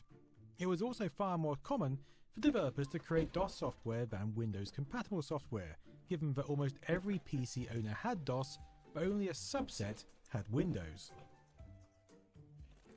What everyone does have though is the internet, and you should get on board with it with a sponsor, Squarespace. Especially if you want a nice website. You can pick from so many stuff.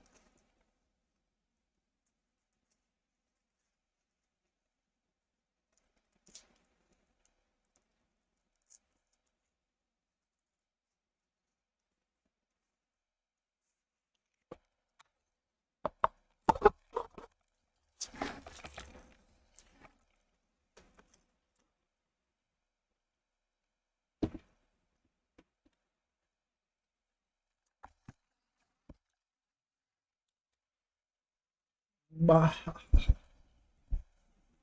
Blah.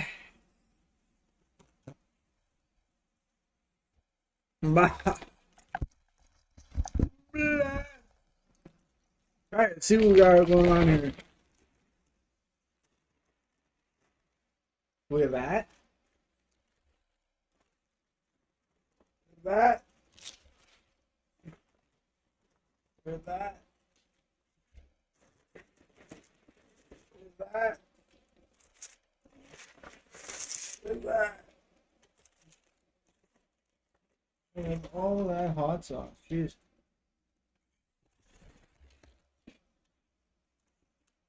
Cool.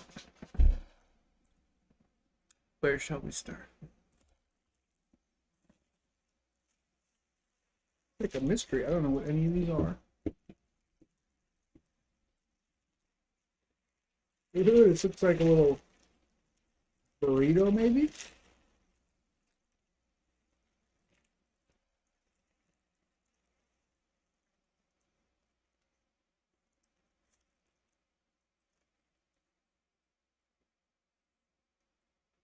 Some sort of burrito.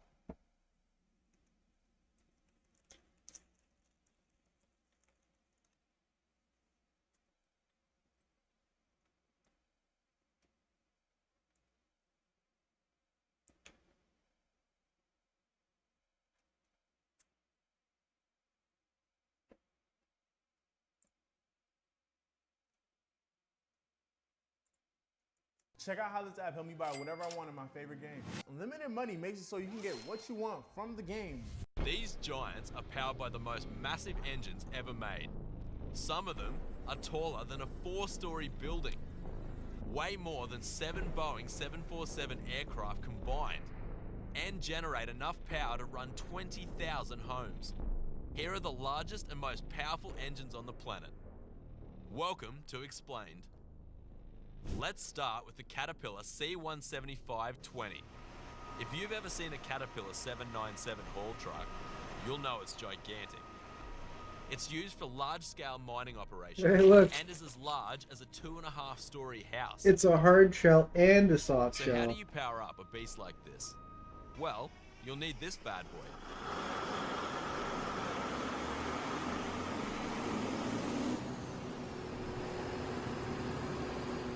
The Caterpillar C175-20, the largest mining haul truck engine in the world. It produces up to 5,630 horsepower, is 2.3 meters wide, 6.6 meters long, and weighs over 23,400 kilograms. That's as heavy as 3 T-Rexes. The C175-20 is a 105.8 litre, 4-stroke, water-cooled, biodiesel-capable engine. It has a single block made of cast iron and a steel-forged crankshaft. But besides powering a mining truck, this 20-cylinder giant is capable of a lot more. When it's used as a generator, it's capable of creating up to 4 megawatts of electricity, which is enough to run 350 average American homes. But believe it or not, the C175-20 is actually the smallest on our list. Next up, Big Night, Boy Joey. 4014. Catch you later. Modern day electric trains are amazing, but their steam and diesel predecessors are the real champions. Some of these classic engines are huge, and so the title for the biggest locomotive engine belongs to Union Pacific's 4000 series, also known as the Big Boys. Big Boy 4014 is still operational. Let's take a closer look at it.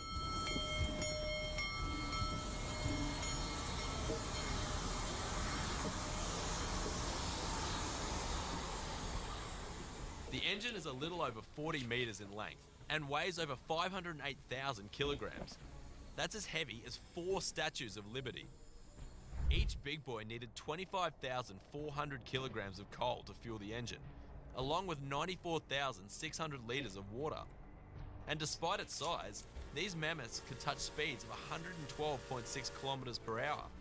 The Big Boys worked as freight trains, and their size and power allowed them to transport heavy loads up steep slopes and winding passes through the mountains. So what's bigger than Big Boy?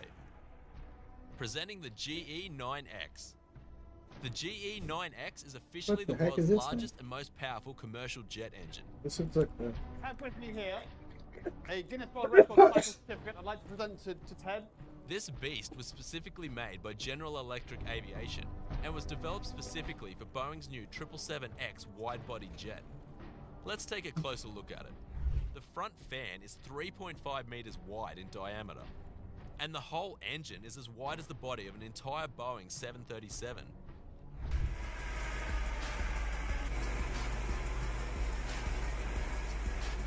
It has 16 fan blades and produces 100,000 pounds of thrust. That's almost as powerful as the Soyuz rocket that helped the first human orbit the Earth. While the GE9X is huge, It's not as heavy as it looks. Crunching chicken In fact, taco? 6 of its components are 3D printed with advanced carbon fiber composites that are tough but lighter than titanium. The GE9X takes over from the GE90-115B, which held the largest jet engine record previously. This engine is only slightly smaller at 3.2 meters in diameter, but it's quite a powerhouse. In fact, GE turned one of these engines into a 65 megawatt power plant that can supply electricity to 6,500 homes. Pretty cool, right? Now, let's take this list up a notch. But before that, hit that like button and subscribe to Explained. Presenting the MYSE 16.0242. It's not the sexiest name, but it is the world's largest wind turbine by Minyang Smart Energy. This 16 megawatt offshore hybrid drive turbine is designed to harness energy from high winds and typhoons at sea. It's ginormous, with a height of 264 meters, and each blade is 118 meters long. That's longer than an Airbus A380.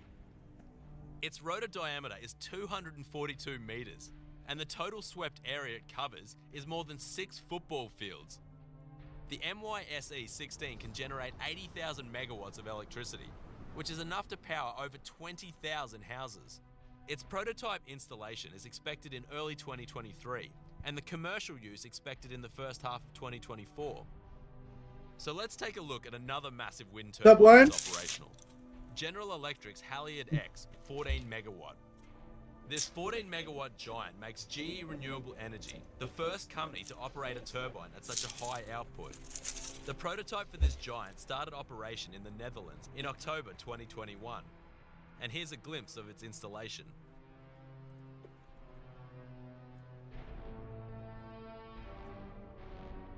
Next on the list, So these shorts are 2-in-1, which I absolutely love when They're running. so nice. So comfortable. They have a drawstring waistband, which we love always love. because it means you can sort of tighten it. No, I'm just obsessed. I feel like as well coming into like the spring months, these are really going to make like a really staple usage. What I'm also wearing is this high support bra.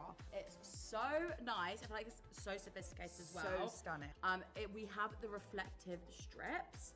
So the reflective strips, if you're running in the dark and there's like a car light on you or anything like that, it's going to reflect. So people are going to be able to see you running. Whilst we're running in the colder, darker months, we want to be making sure we're staying safe.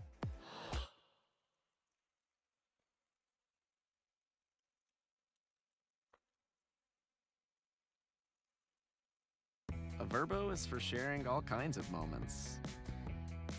From post-concert bliss. Rocketdyne F1. Rocketdyne F1 is the biggest and most powerful single-nozzle, liquid-fueled rocket engine to have ever flown. It was built in 1957, and a cluster of 5 F1 engines were used for the first stage of boosting NASA's Levi, Saturn I don't V know. rocket to the moon. I don't know what game I'm gonna play. This gigantic motor stood at 5.7 meters tall, 3.6 meters wide, weighed 8,400 kilograms, and generated 1.5 million pounds force of thrust to lift off at the launch pad. The 5 F1 engines used in the launch initially propelled the rocket 57,900 kilometers above the ground. It burned a mixture of liquid oxygen and kerosene fuel at more than 15 metric tons per second during its operation. Even today, the F1's design remains unmatched. However, when it comes to the most powerful solid rocket engines, China's self-developed rocket engine has the world's largest thrust. This booster engine has a diameter of 3.5 meters and a maximum thrust of 500 tons. Solid rocket engines are powered by high-energy gunpowder. And considering its test run went extremely well, China is hopeful that it will be able to use this in a real launch in the near future. Finally, let's look at the Wärtsilä RT Flex 96C. This engine, built by Finland's Wärtsilä Corporation, is officially the world's largest and most powerful engine. It was designed to power massive container ships, carrying more than 16,000 containers, like the MV Emma Maersk. The sheer size of this thing is stunning.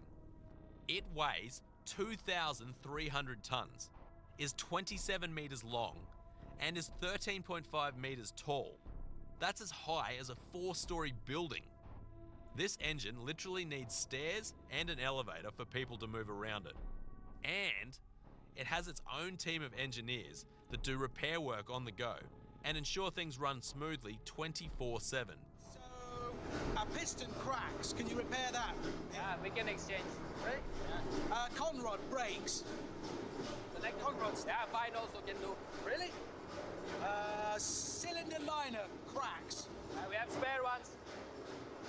Crankshaft bearing goes. Also we have spare. Also can do. Okay, the crankshaft itself goes. Then we done.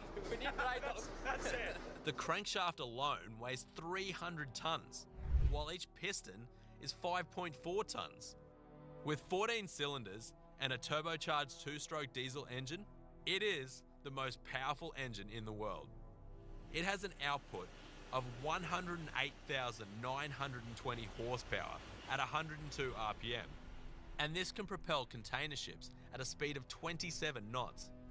There are other large and powerful engines that hold titles in their own category, like the CM884WS150 by Burmeister & Wain, which is the world's largest diesel engine by size, and the Lycoming XR7755, which is the largest piston-driven aircraft engine. Which is the most amazing engine in your opinion? Tell us about it in the comments, and don't forget to subscribe to Explained.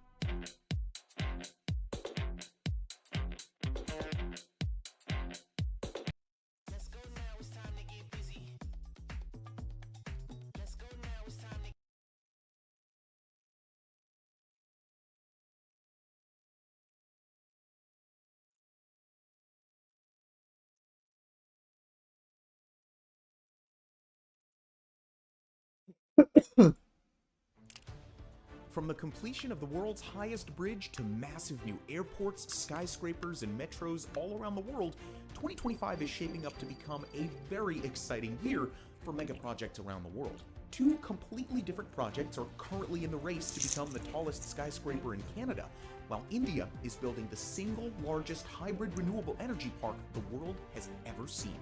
Hey, I'm your host Regis, and today we'll be counting down the 25 biggest and most impressive mega projects that are completing in 2025.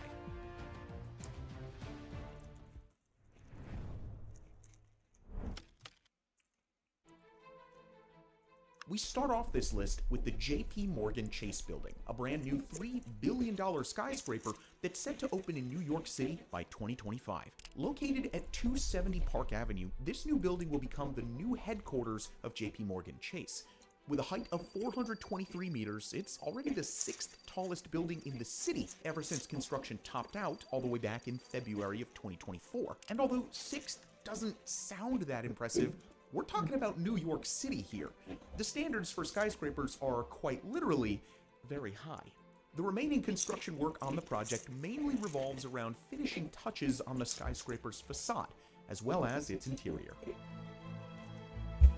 Heading over to the Middle East, a vital infrastructure project within NEOM in Saudi Arabia is soon set to begin its first operations in early 2025. The $2 billion That's an idea, port of Levi. NEOM will be the main shipping and logistics hub of the futuristic megacity project. It's strategically located along the country's Red Sea coast, giving it direct access to vital shipping routes connecting Asia, Europe, and Africa. An important thing to note is that only the port of NEOM will open in 2025, and not Oxagon as a whole, which the port is a part of.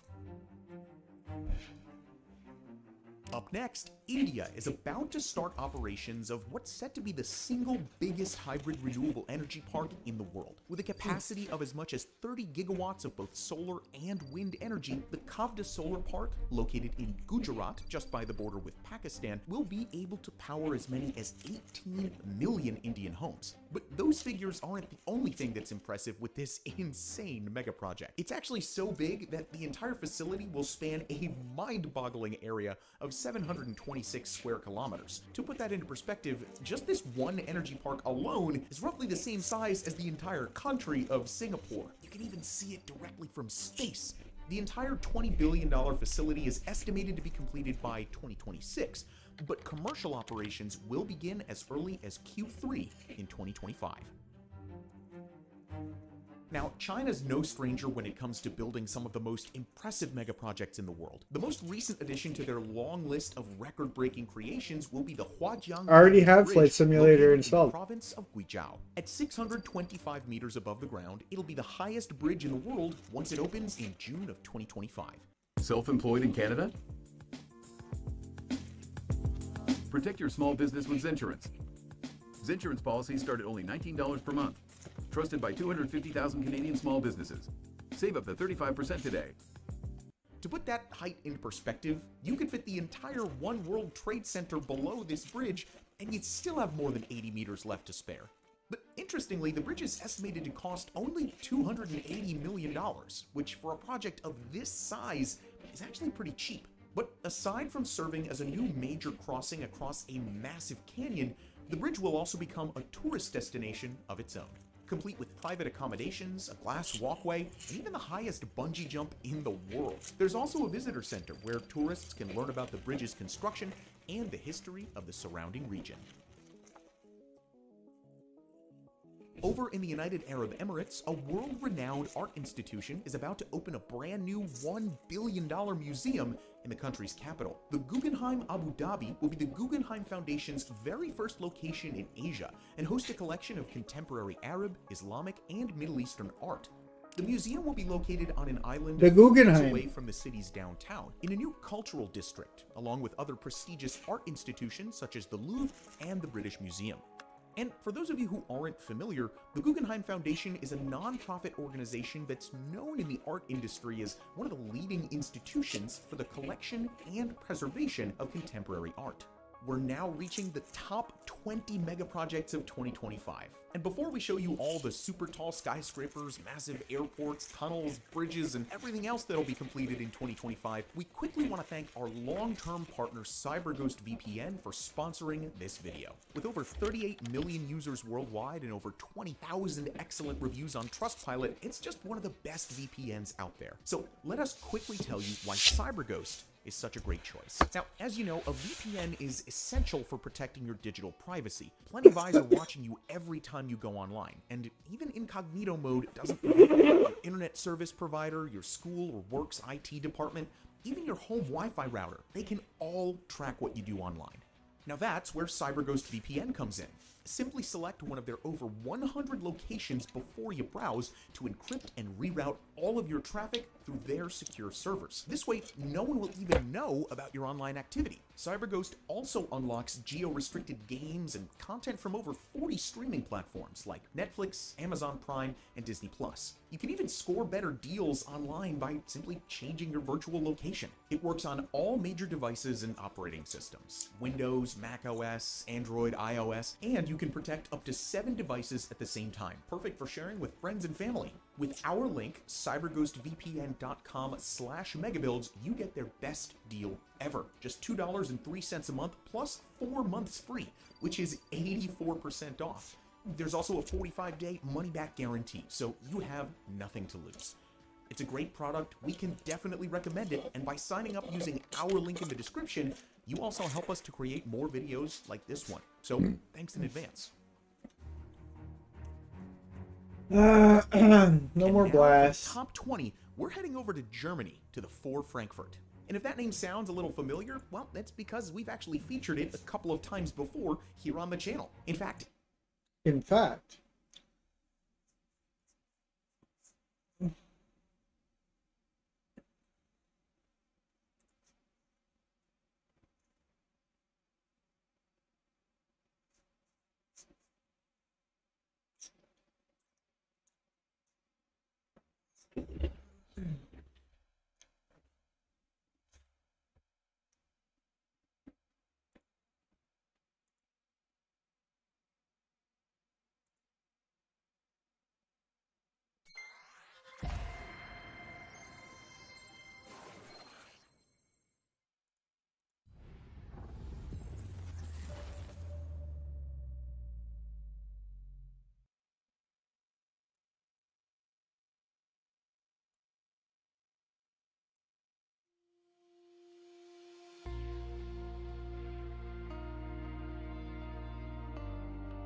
Says that's a 2-hour trip. That's that's a 1-hour trip all day long. Is it because my Hercules is slow as shit?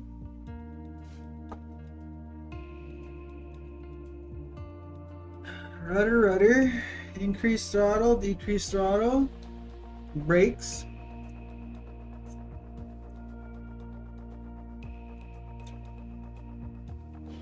Sure. Toronto Tower Hughes, November X-ray tree 7602, ready for west departure at runway 23. Hughes, November X-ray tree 7602, wind calm departure to the west approved. Cleared for takeoff runway. Why is the Hercules like sitting on the ground? WestJet 2405, heavy number 2, for landing. Follow the aircraft on final. Wind calm caution, the Airbus A20N landing runway 24 left. Clear to land runway 24 right. Air Canada 423 heavy. Clear to land runway 24 right number 2 WestJet 2405 heavy. This thing was fucking Rouge old as 1719 shit. or heavy number 3 for landing. Follow the Airbus A20N on final.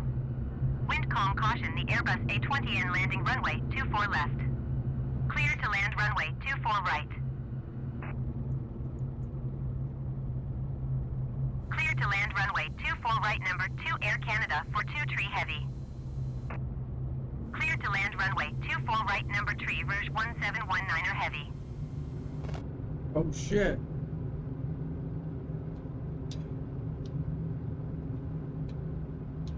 Where's my brakes?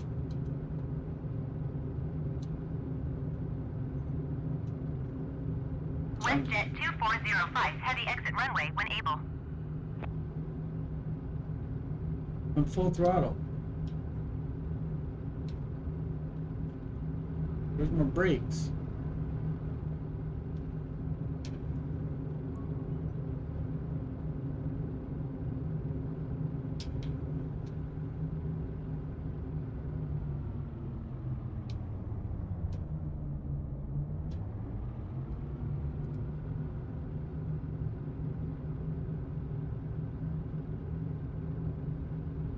WestJet 2405, heavy turn, next taxiway.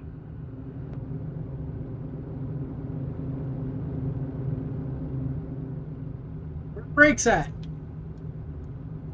Go. Go. Send it. Fly, Air Canada 423 heavy, go around. Sunwing 5612 heavy number 3 for landing. Follow the Airbus A20N on final. Wind calm caution, the Airbus A20N landing runway 24 where the left. heck are the brakes? Clear to land runway 24 right. Oh, pitch? Nope. Rudder? Nope. WestJet Pitch? Nope. 2405, heavy exit runway when able. Propeller? Throttle Air Canada friction here? 423, heavy contact, Toronto approach on 132.8. Good day. Clear to land runway 24 right number 3 Sunwing 5612 heavy. Going to 132.8 Air Canada for 23 heavy.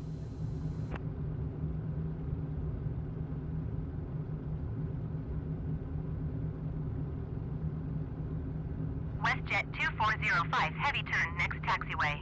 Laps.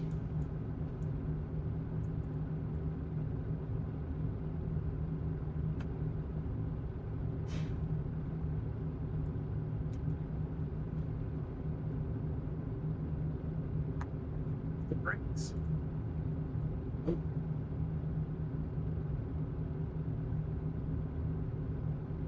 Rudder, elevation, aileron.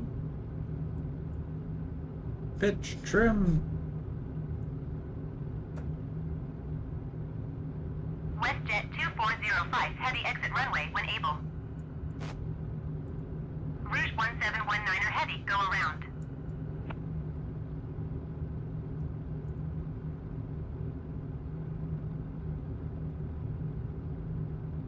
Rouge 1719 or heavy contact, Toronto approach on 124.475. Good day. I am full throttle, Billy. Look at my tacks. They're bouncing off the limiter. 124.475 Rouge 1719 or heavy. Goodbye.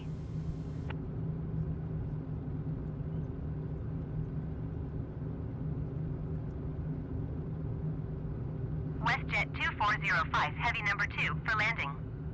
Follow the Airbus A20N on final. Wind calm caution, the Airbus A20N landing runway 24 left. Clear to land runway 24 right. Yo, is it because my wheels are through the ground? Clear to land runway 24 right, number 2, WestJet 2405, heavy. Where's my landing gear at?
Where's like the menu?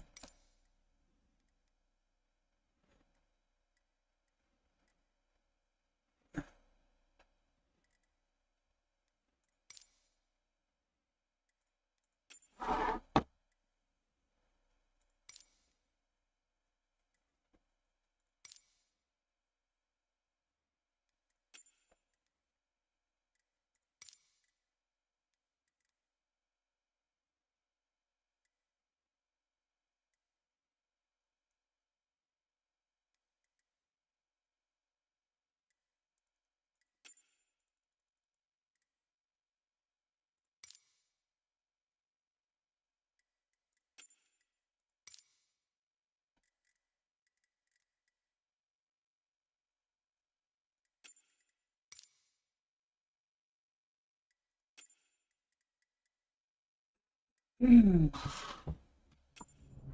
5612, heavy exit runway when able. How do I stop?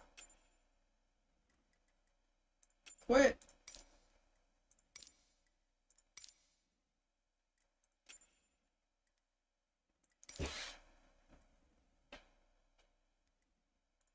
Flight training.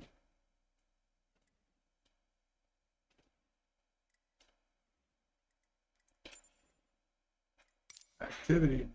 Discovery.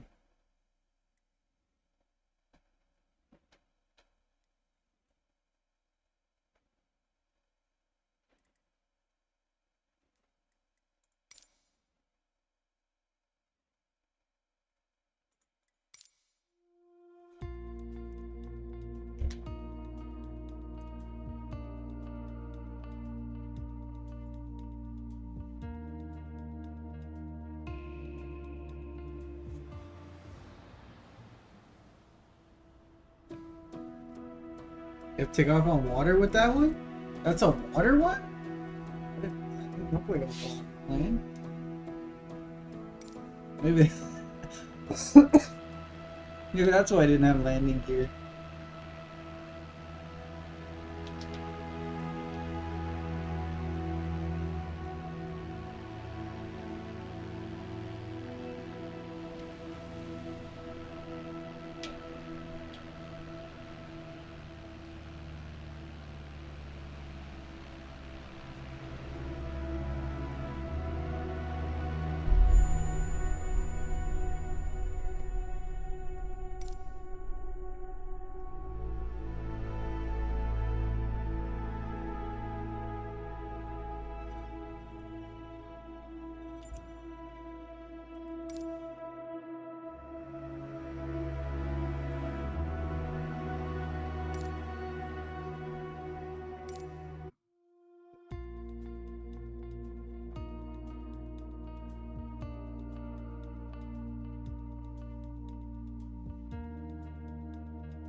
Yo, how do I know what flight simulator I have?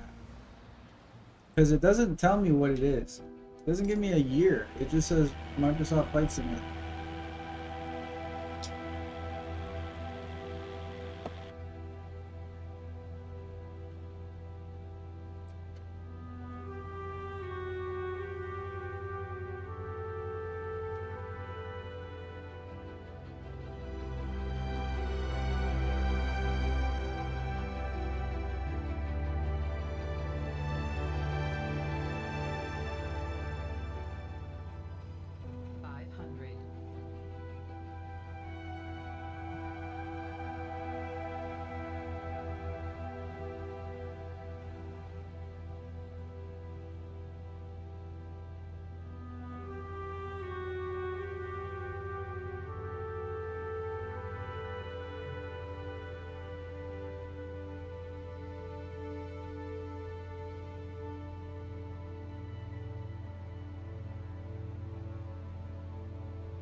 Oh no. Hate it. Goodness, how am I still alive? Where the heck? Help! Mayday! Mayday! Oh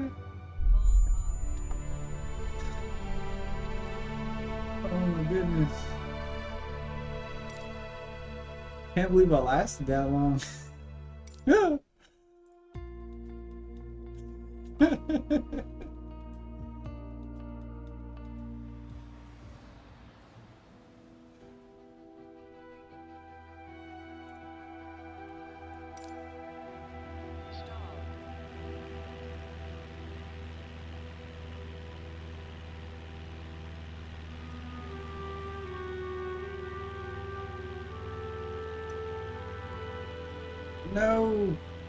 The acceleron will not allow me to fly inverted.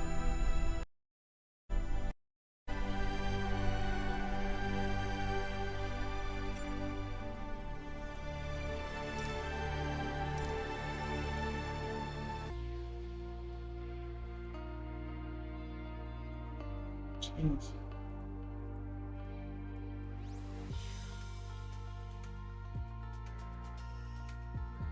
Okay, world map from YYZ to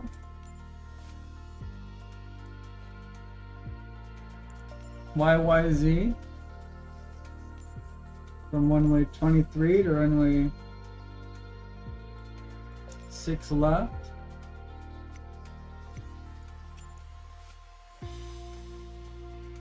I think you're right. I think the Hercules is a water plane.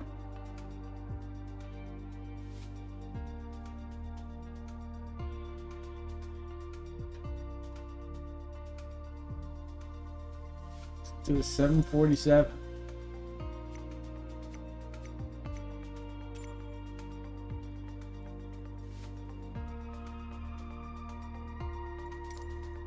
Live players, live traffic. Good luck to us all.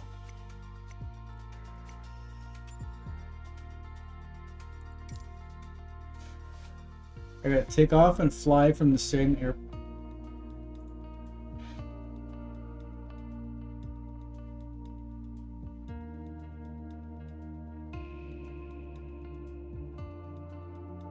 Hey Levi, are there water airports? You choose a water airport. Is that a thing?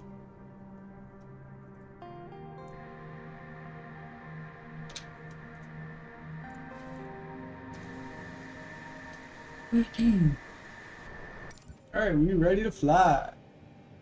Fly, fly, fly. Okay.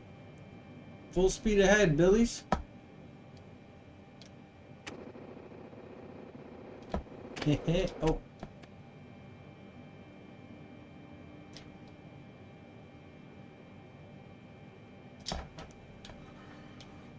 Okay.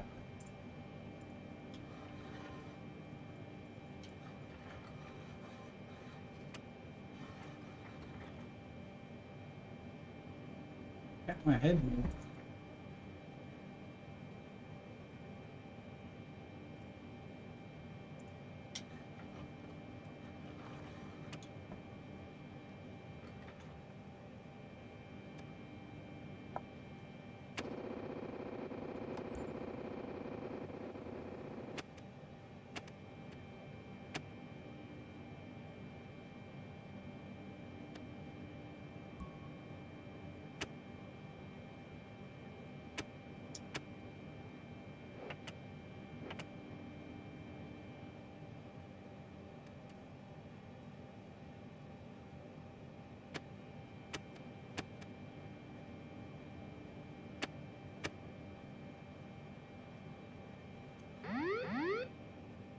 I do.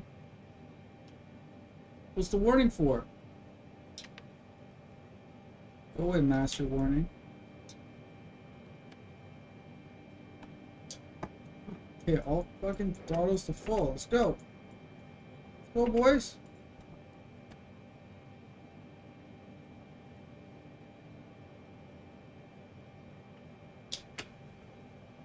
What?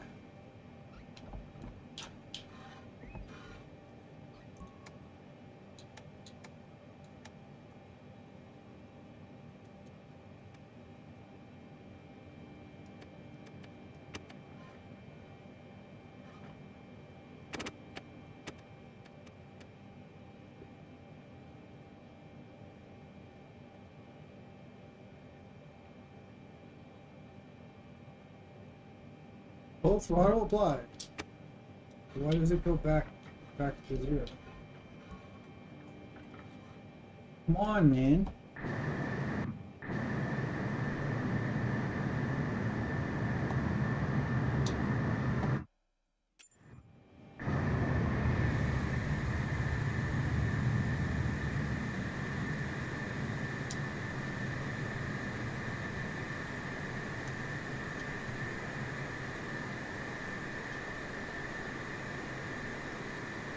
It's like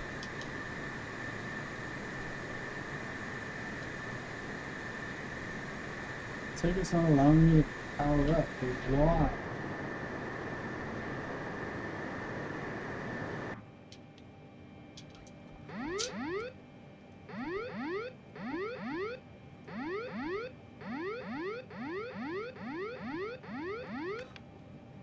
I hear you. Calm down. Calm down. Trying to full throttle.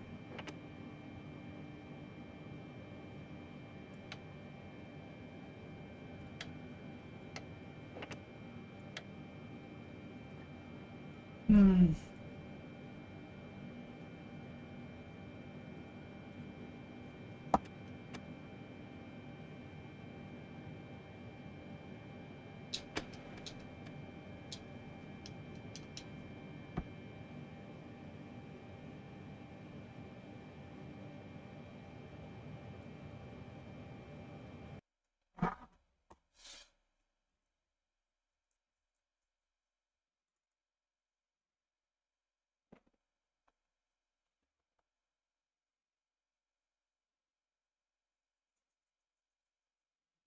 Hmm.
Here we go.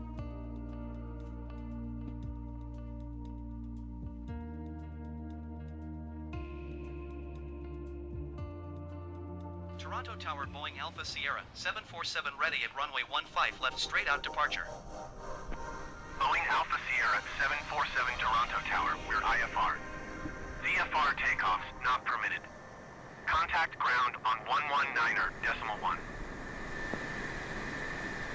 119.1 Boeing 747. Goodbye. Ready? We ready, folks?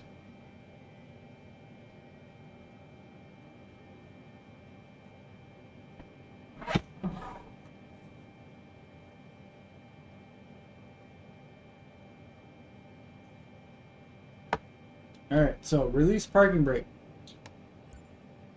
Apply full throttle.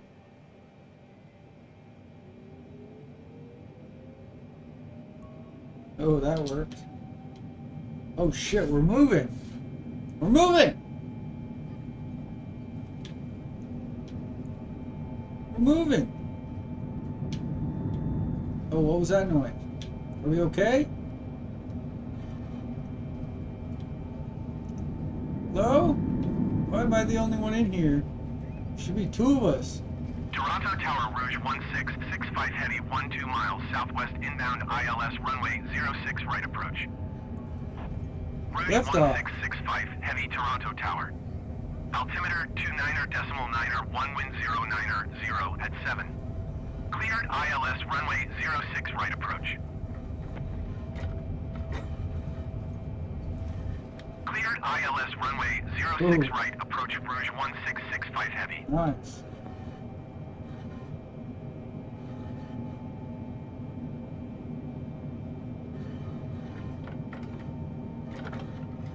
Oh shit, maybe I can find my house. Hey look, there's the highway. Oh, landing gear. Pulling that Boeing up. 747, contact Toronto departure on 128.8. Good day. It's alright, we good. Going to 128.8 Boeing 747. Toronto departure Boeing Alpha Sierra 747 is at 2,100 feet, descending 1,000 feet. Boeing Alpha Sierra 747, Toronto departure altimeter 29.9er, 1 radar contact, continue. Boeing 747, you are 3 miles south. Climb and maintain 3,000 feet, expect ILS shit. runway 05 approach via Zigum transition. Cleared to Zigum. Don't sink. Don't Climb and maintain 3,000 feet, expect ILS runway 05 approach via Zigum transition, cleared to Zigum Boeing 747.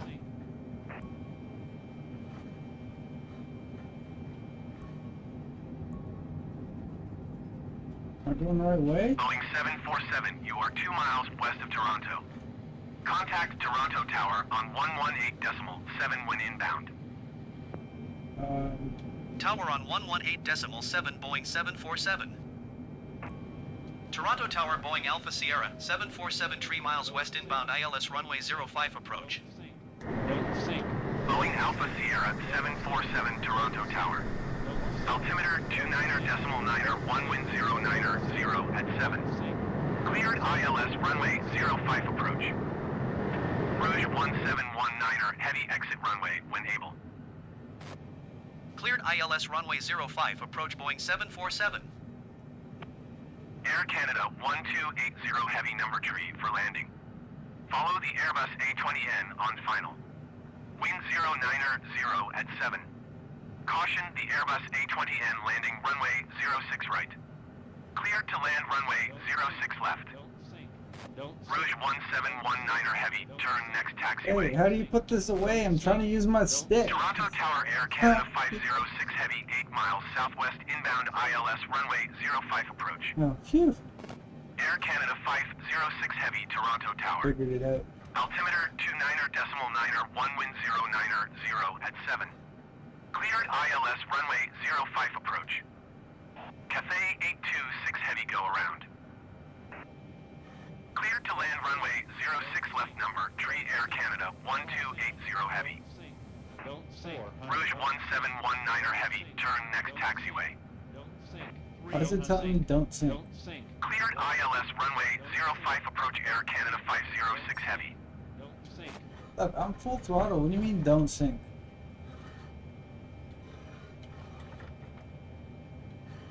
Going around Cathay 826 heavy. Cathay 826 heavy contact, Toronto approach on 132.8. Good day.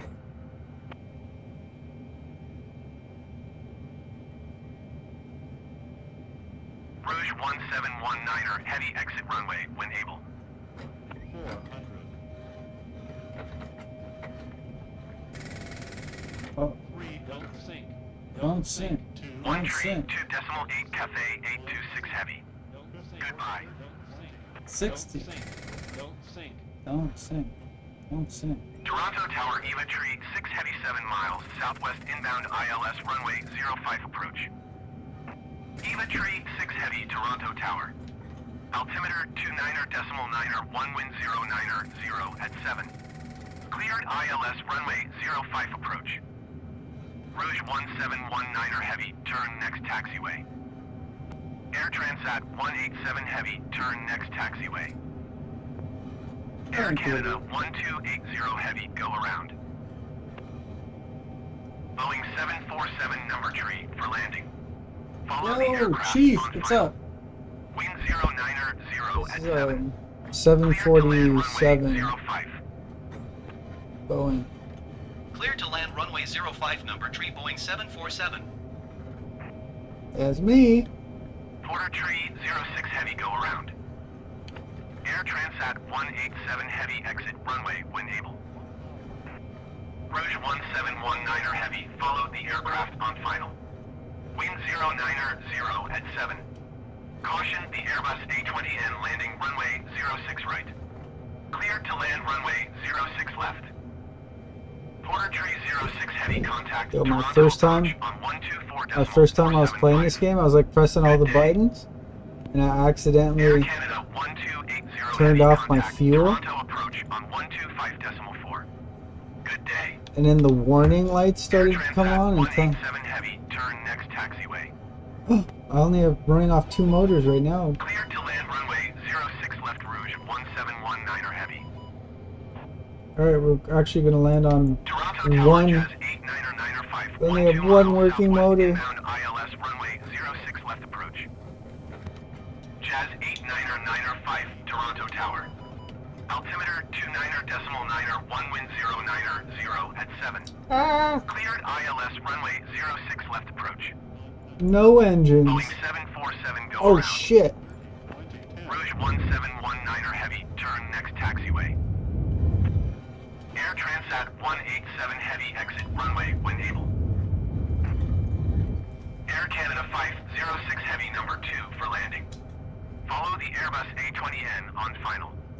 Wind 090 at 7. Yo, how do you stop? Cleared to land runway 05.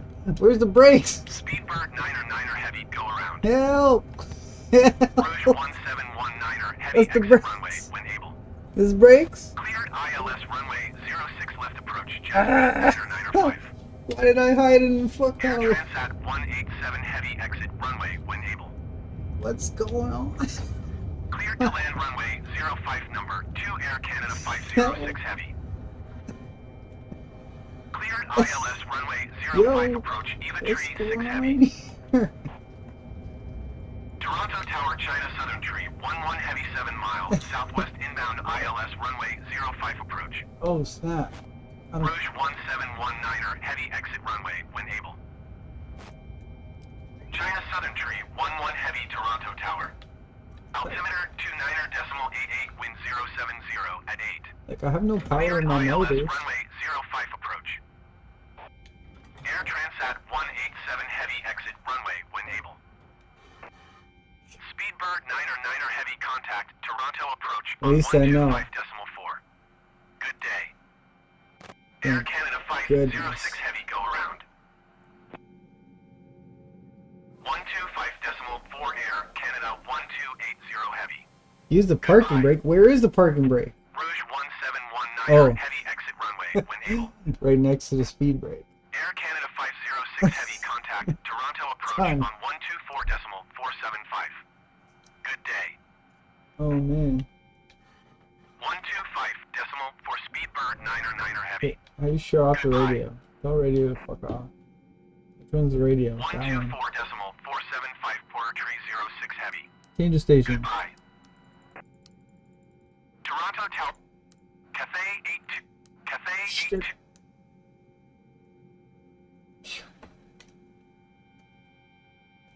Jeez, that was a shit show. Let's try that again. This time we'll turn our fuel pumps back on. Release that, release that.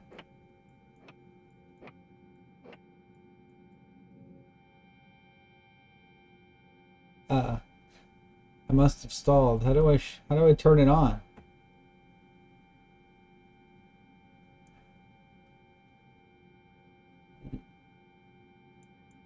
Where's ignition? Where's the big start button?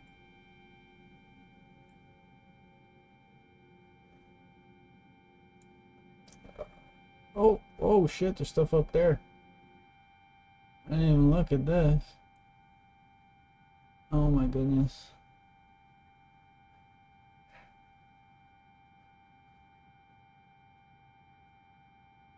Engine generator. On. On.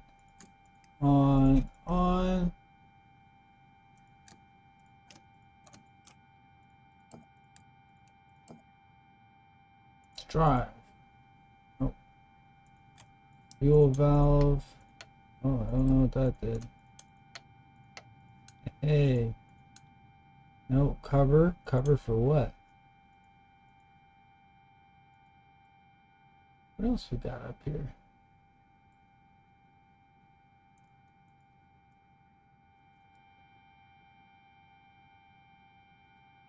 Oh, I have landing lights.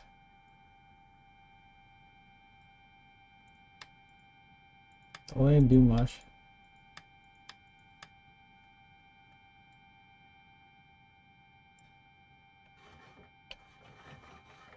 Do you have to click the entrance totals? I have no clue what you're talking.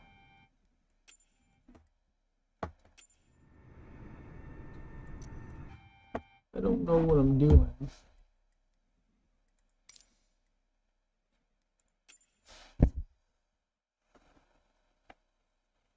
I need a co-pilot.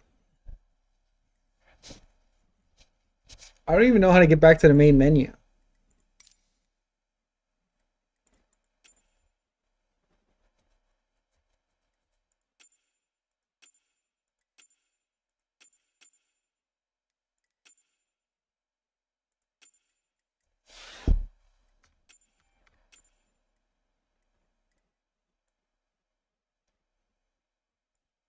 Oh, main menu.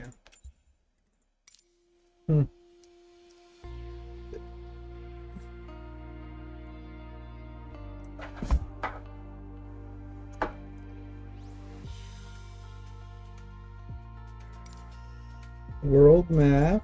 Okay, let's try a little faster. Boeing FA-18. Okay, we got the Boeing. Where are we taking off from? Toronto. Okay, what the... Yo, I could find my house. Where's Oakville? There it is. Hey, yo, that's crazy. Live right. Vulgar, upper middle, 6. Wow.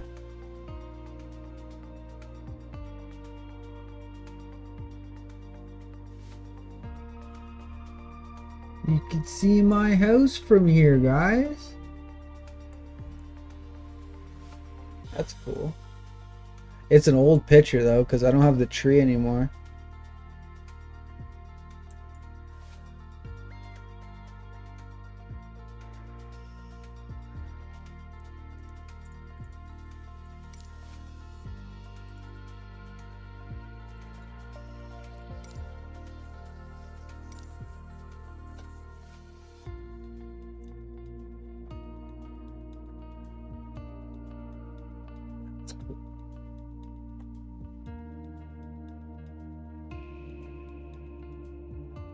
Waterloo Tower, Boeing Alpha Sierra X-Ray Golf Sierra at runway 08, ready for departure, east departure.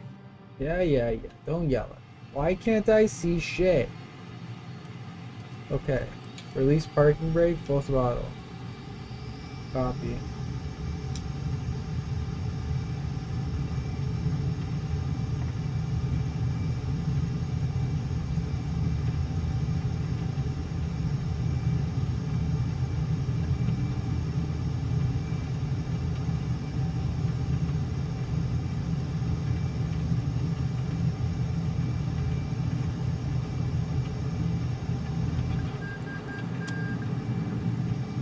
Going vertical. Boeing X-ray Golf Sierra contact Toronto Center on 128.275. Good day. 128.275, Boeing X-ray Golf Sierra. Goodbye. Toronto Center, Boeing Alpha Sierra X-ray Golf Sierra, is at 5,300 feet, descending 4,000 feet. Bro, how can these fighter planes Boeing see Alpha anything? Sierra X-ray Golf Sierra Toronto Center altimeter 29.83 radar contact. Continue. Jet 8263 heavy contact Toronto Center on 135.3. Good day. Am I going right way? 135.3 Oh, what the fuck Jet happened? 8263 heavy. Did it land? Well, I am pulling up.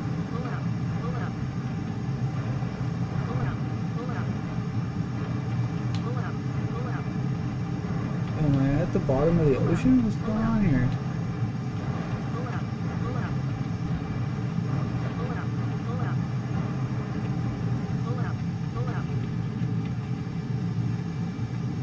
Is that possible? Like, it'd be full throttle and just slam into the ground and ride it like it's nothing?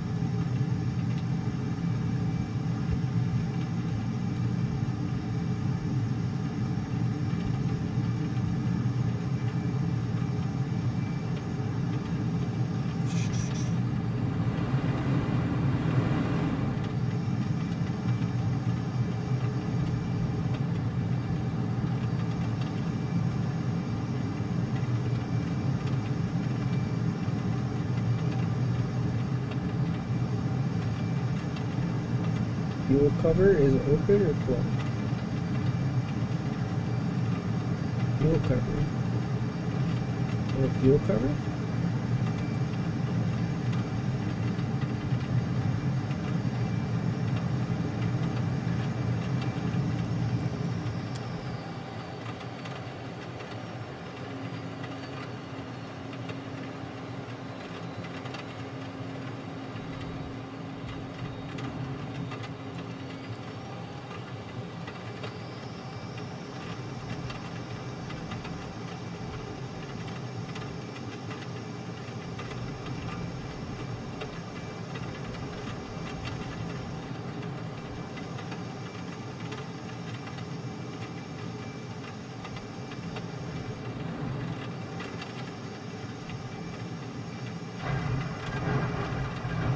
Oh my goodness.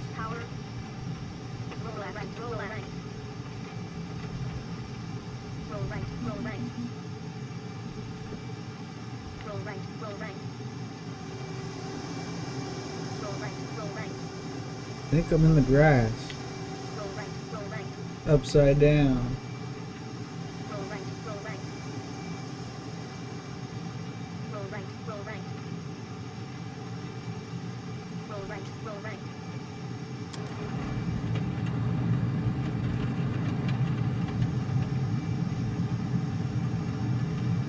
I can't use the outside view, it won't let me. It just recenters my cursor to the center.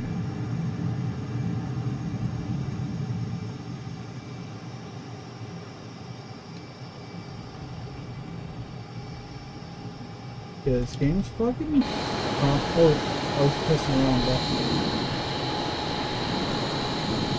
I still can't see shit. I need to try this during the day.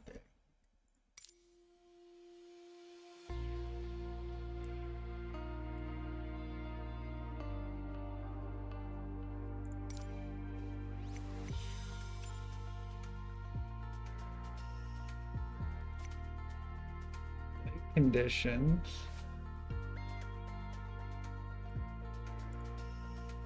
Off. Preset. No, custom. No. Give me like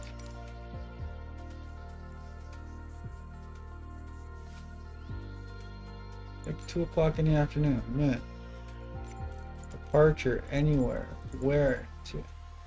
No, I said 2 o'clock in the afternoon, man.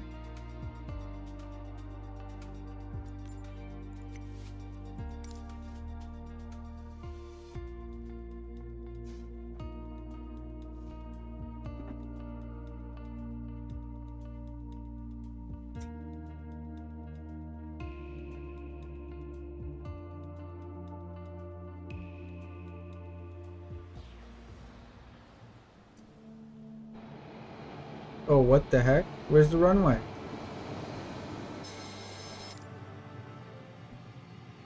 Oh, shit. Is this even possible?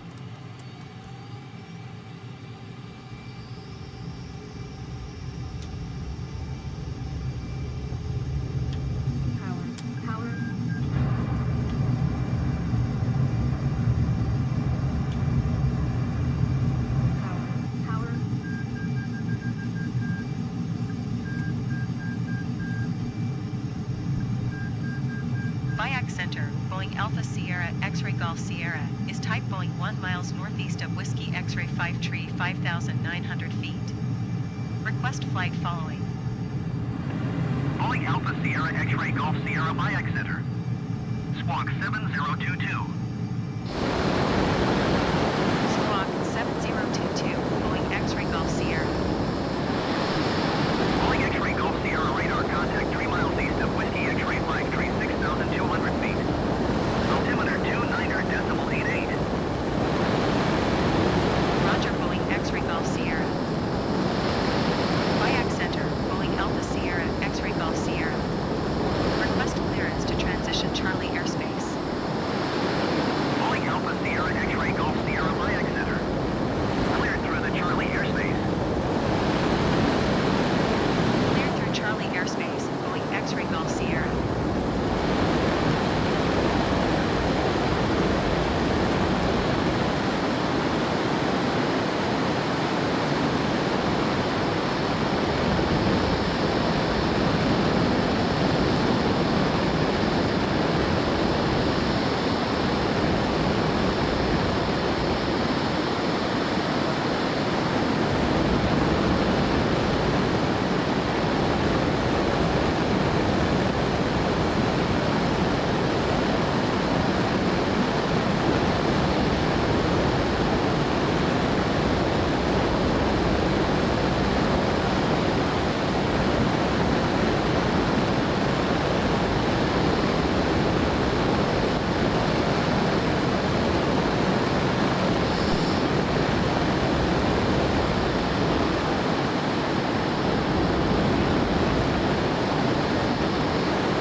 Trees.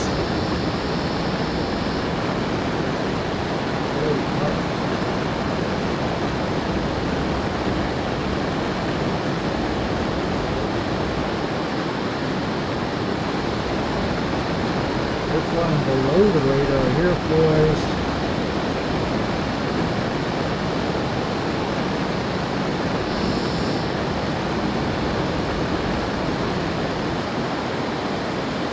That's a runway?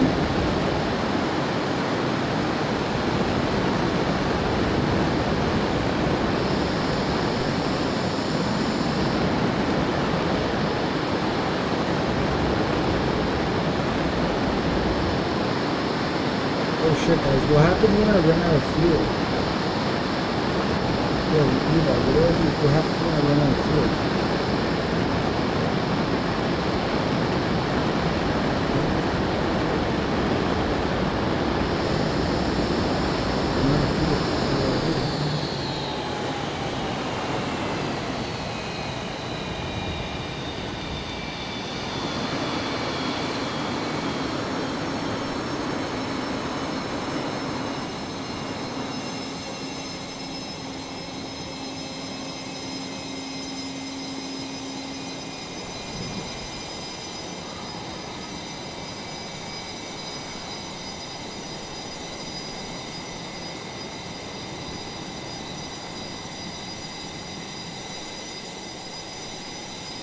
Oh fuck, I got no control here, boy.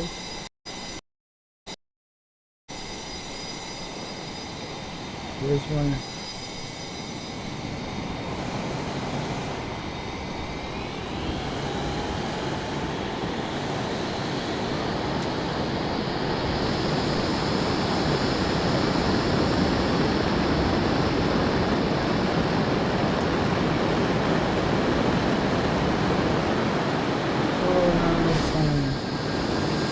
Yo, like, doesn't the plane blow up or stop? It just bounces off the ground.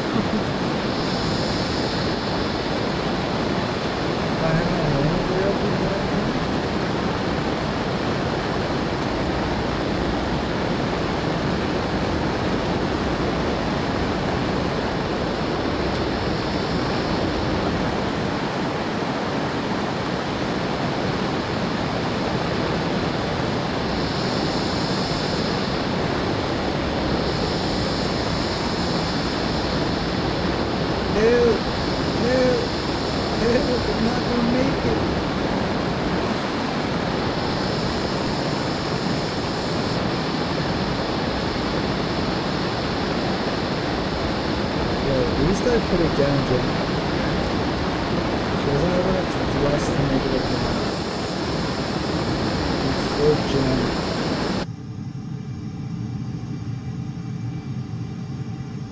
I don't know where the thruster is in here. Oh, there it is. See, full throttle, Billy. Engine's full purr.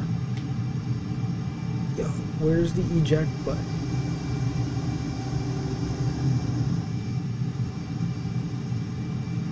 Is that it right there? Canopy eject. Canopy jet? No.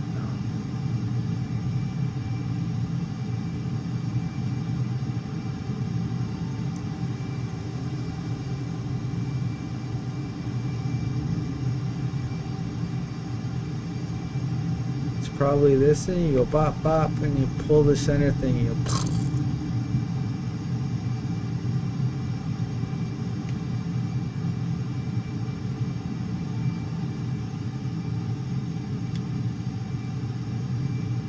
Yeah. Stuff.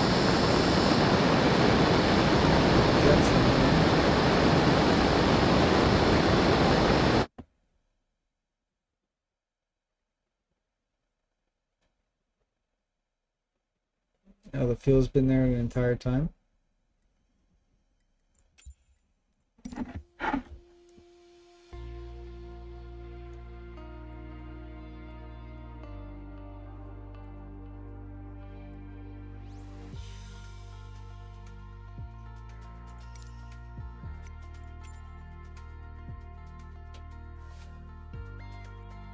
Alright, let's try an Airbus A310.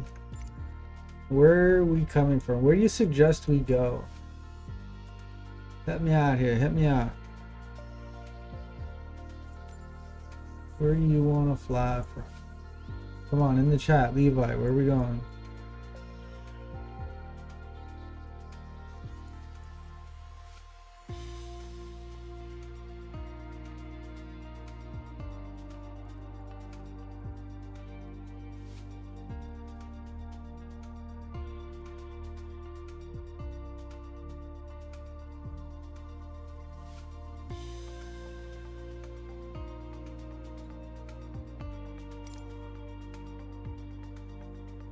I should try and fly to New York City.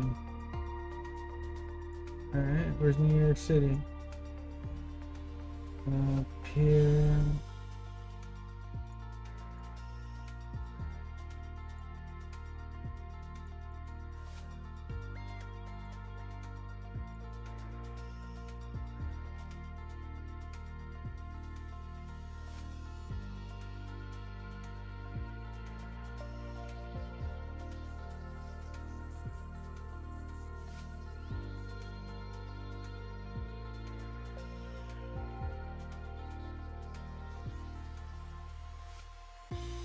Where is that?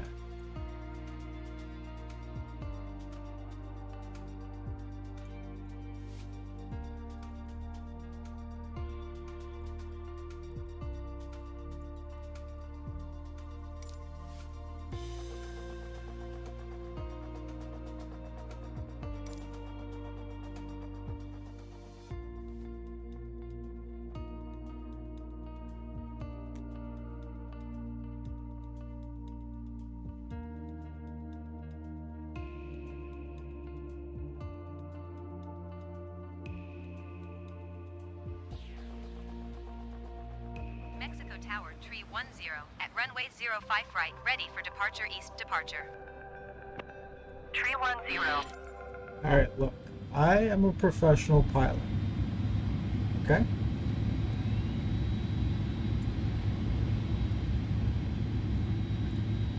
I am a professional. I need to go through my checklist. Alright, let me just scan the area real quick. Yes, good. Click, click, done, done. Yeah, check. This thing goes in and out. Great. Left, right. It's good, obviously. Okay. Alright, checking for traffic. Looking left, looking right. Alright, bet. We're going to release our park and brake, alright? Okay, if you read that right there, it said parking brake on, parking brake off. Okay, now we're going to apply full throttle. 1 and 2. Both engines at full throttle. Yes, we see and we hear them powering up. Numbers are looking good, looking good. Alright, we gotta keep her straight. We're moving on here. Send it. Let's go. Alright, we're about approaching that speed where I get to rotate. We are rotating. Alright, ladies and gentlemen, we have good rotation.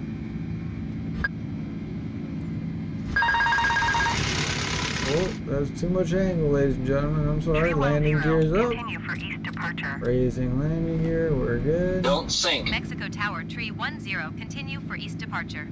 We've got the plane reminding me not to sink.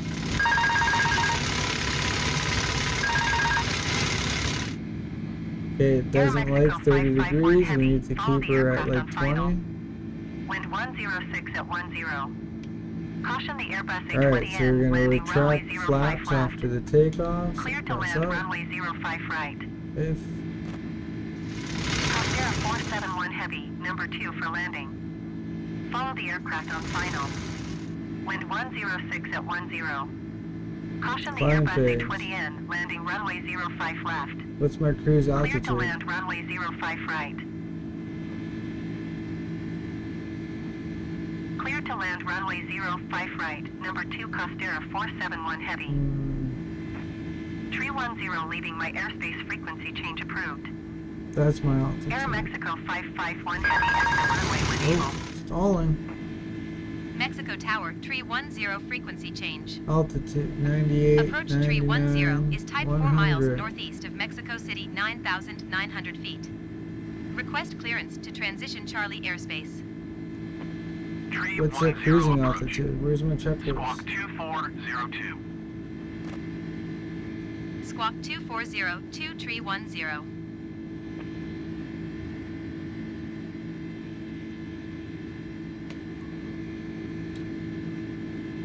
Alright, we're at like 12,000 feet. I don't know what my altitude is supposed to be. 30,000 feet? Am I halfway there? Is that where? Should fly. Fly, fly, fly like an eagle. Alright, 13,000. I think I'm losing the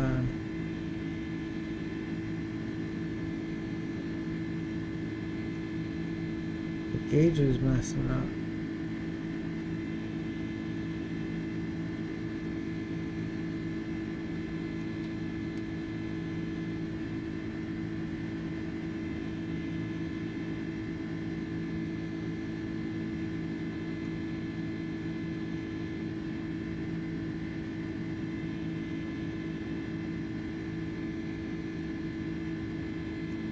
So let me ask you this question. You have two gauges for altitude just in case one messes up.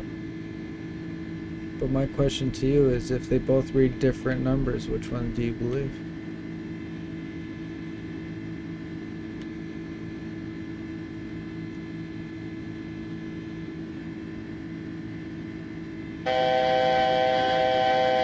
Oh, what's that? Is that a cell phone? What's back there? Hey! Open the cockpit door.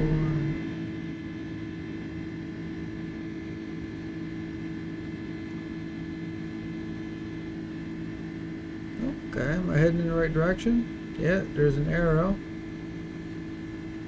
I mean, there's a... maybe?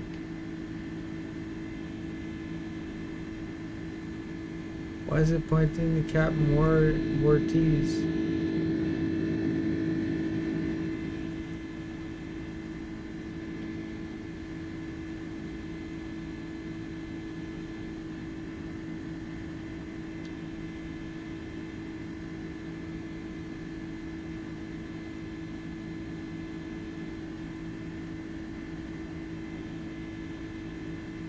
Costera Tree 07 Heavy. You are 14 miles south. Climb and maintain flight level 180. Expect vectors ILS X-ray runway 05 right approach. Incorrect. High altitude reception. Climb and maintain 13,000 feet. Expect vectors ILS X-ray runway 05 right. Approach Costera Tree 07 Heavy. I'm supposed to be at 13,000 feet. I'm at 21,000 feet.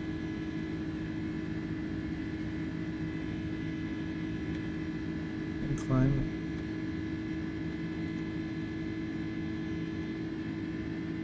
Try and explain that from the black box when this thing hits the ground. What is he saying?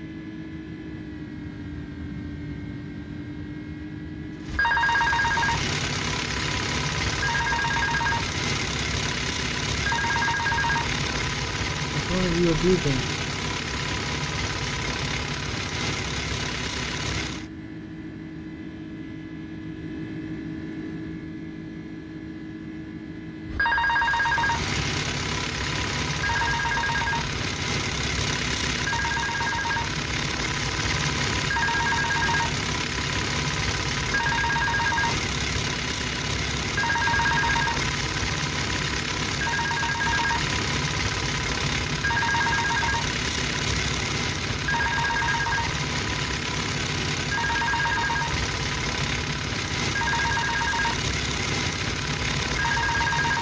Why is it monkey stop? This is as high as it can go. 23,600 feet. Longer than a losing speed. Too high, the air is too thin.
copy that saved it. I cannot believe that.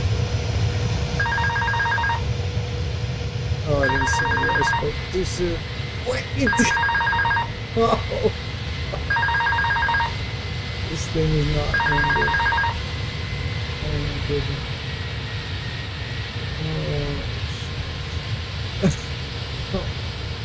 Oh, I'm sorry, ladies and gentlemen. I'm not gonna make it. Everybody buckle up. Actually, doesn't matter. It's gonna be quick.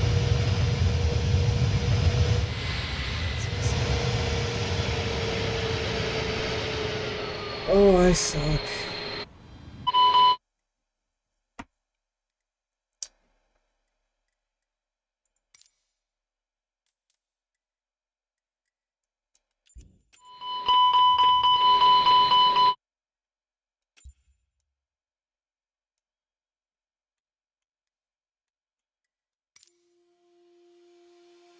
I should really like try and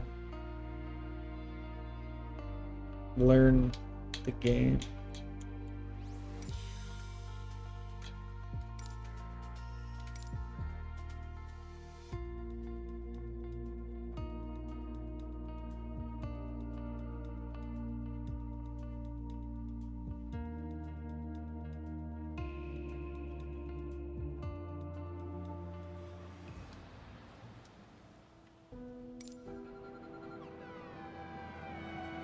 The heck is this?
Not as nimble as I expected.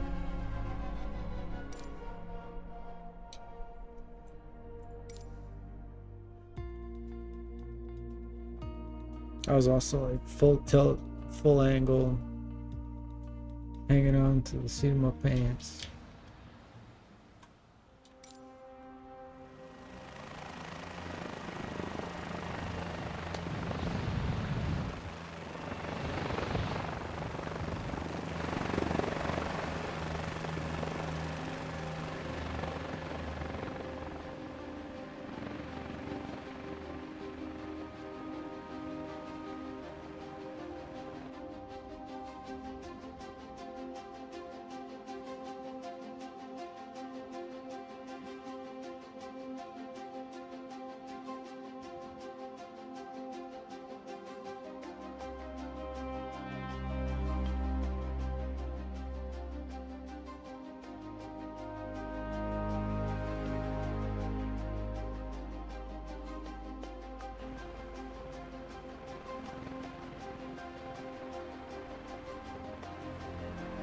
It's weird, I don't know how to rotate in place. Yeah, that. Why does one way work but not the other?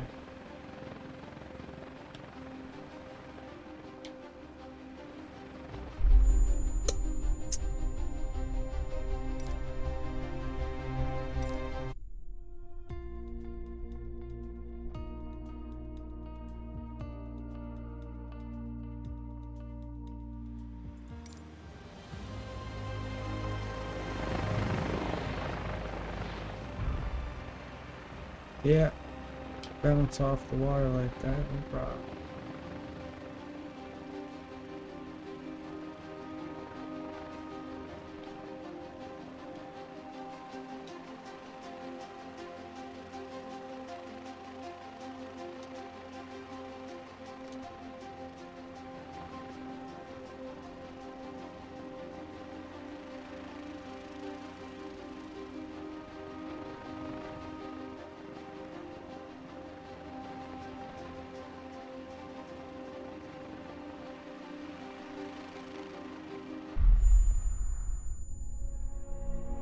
I couldn't like adjust. It's hard to like go up and down in throttle with having to hold the A and B button.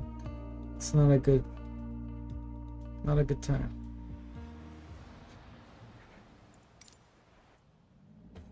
Where's the throttle?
Alright.